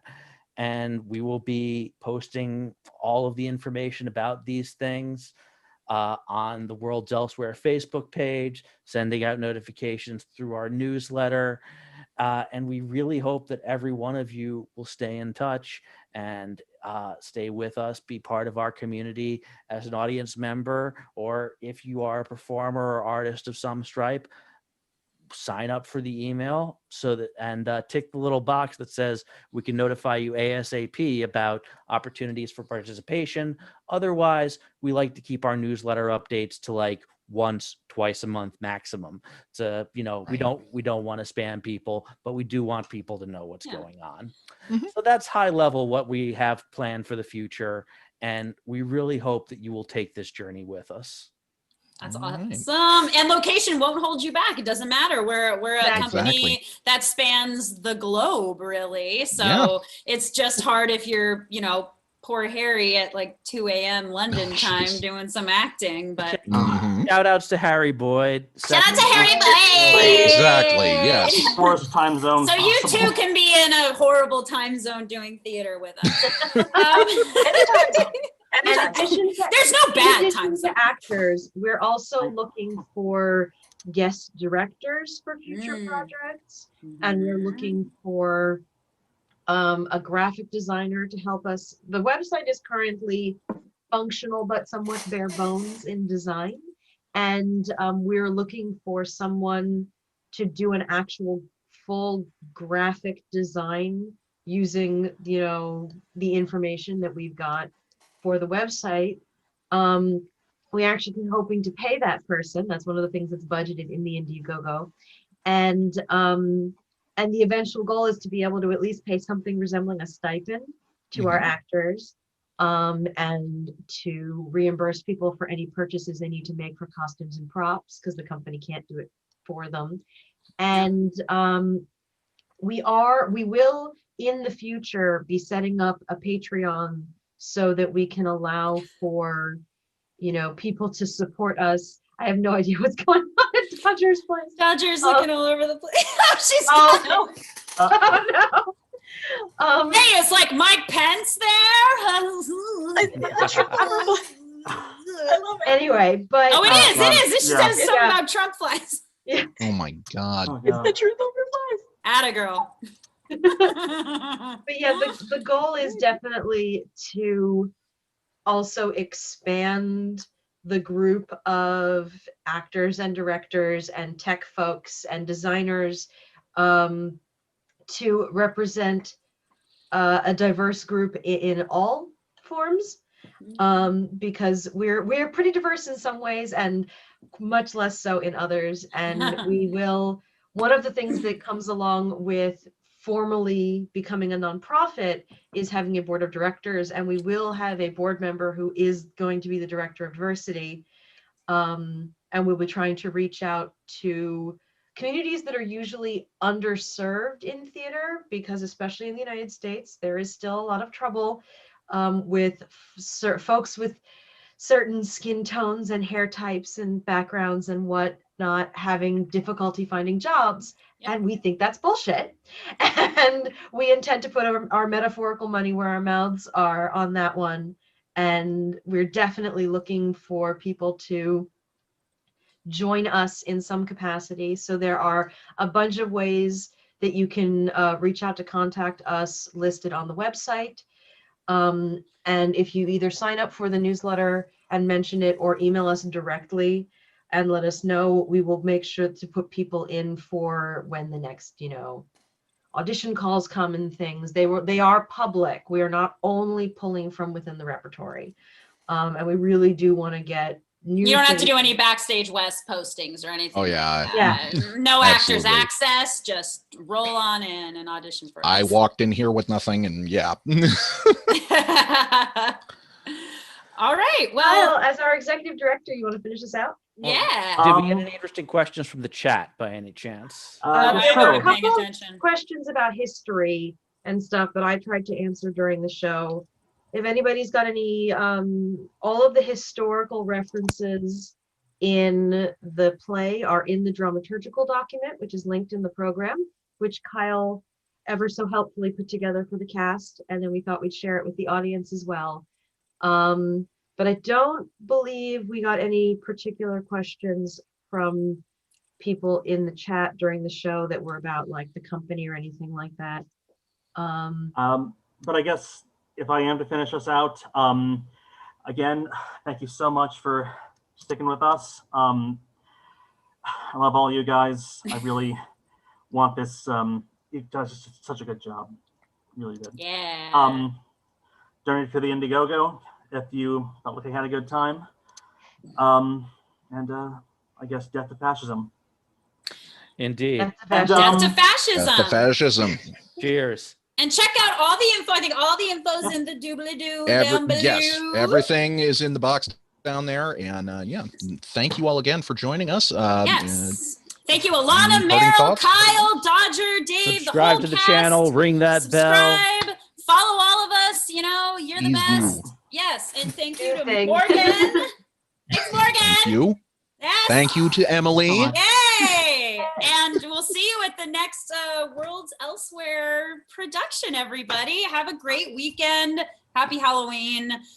Oh, and go Phalluses. vote. Go vote. Go vote. Vote. Do it. Everybody must vote. VOTE now. Bye. All right. All right. Should Let us know.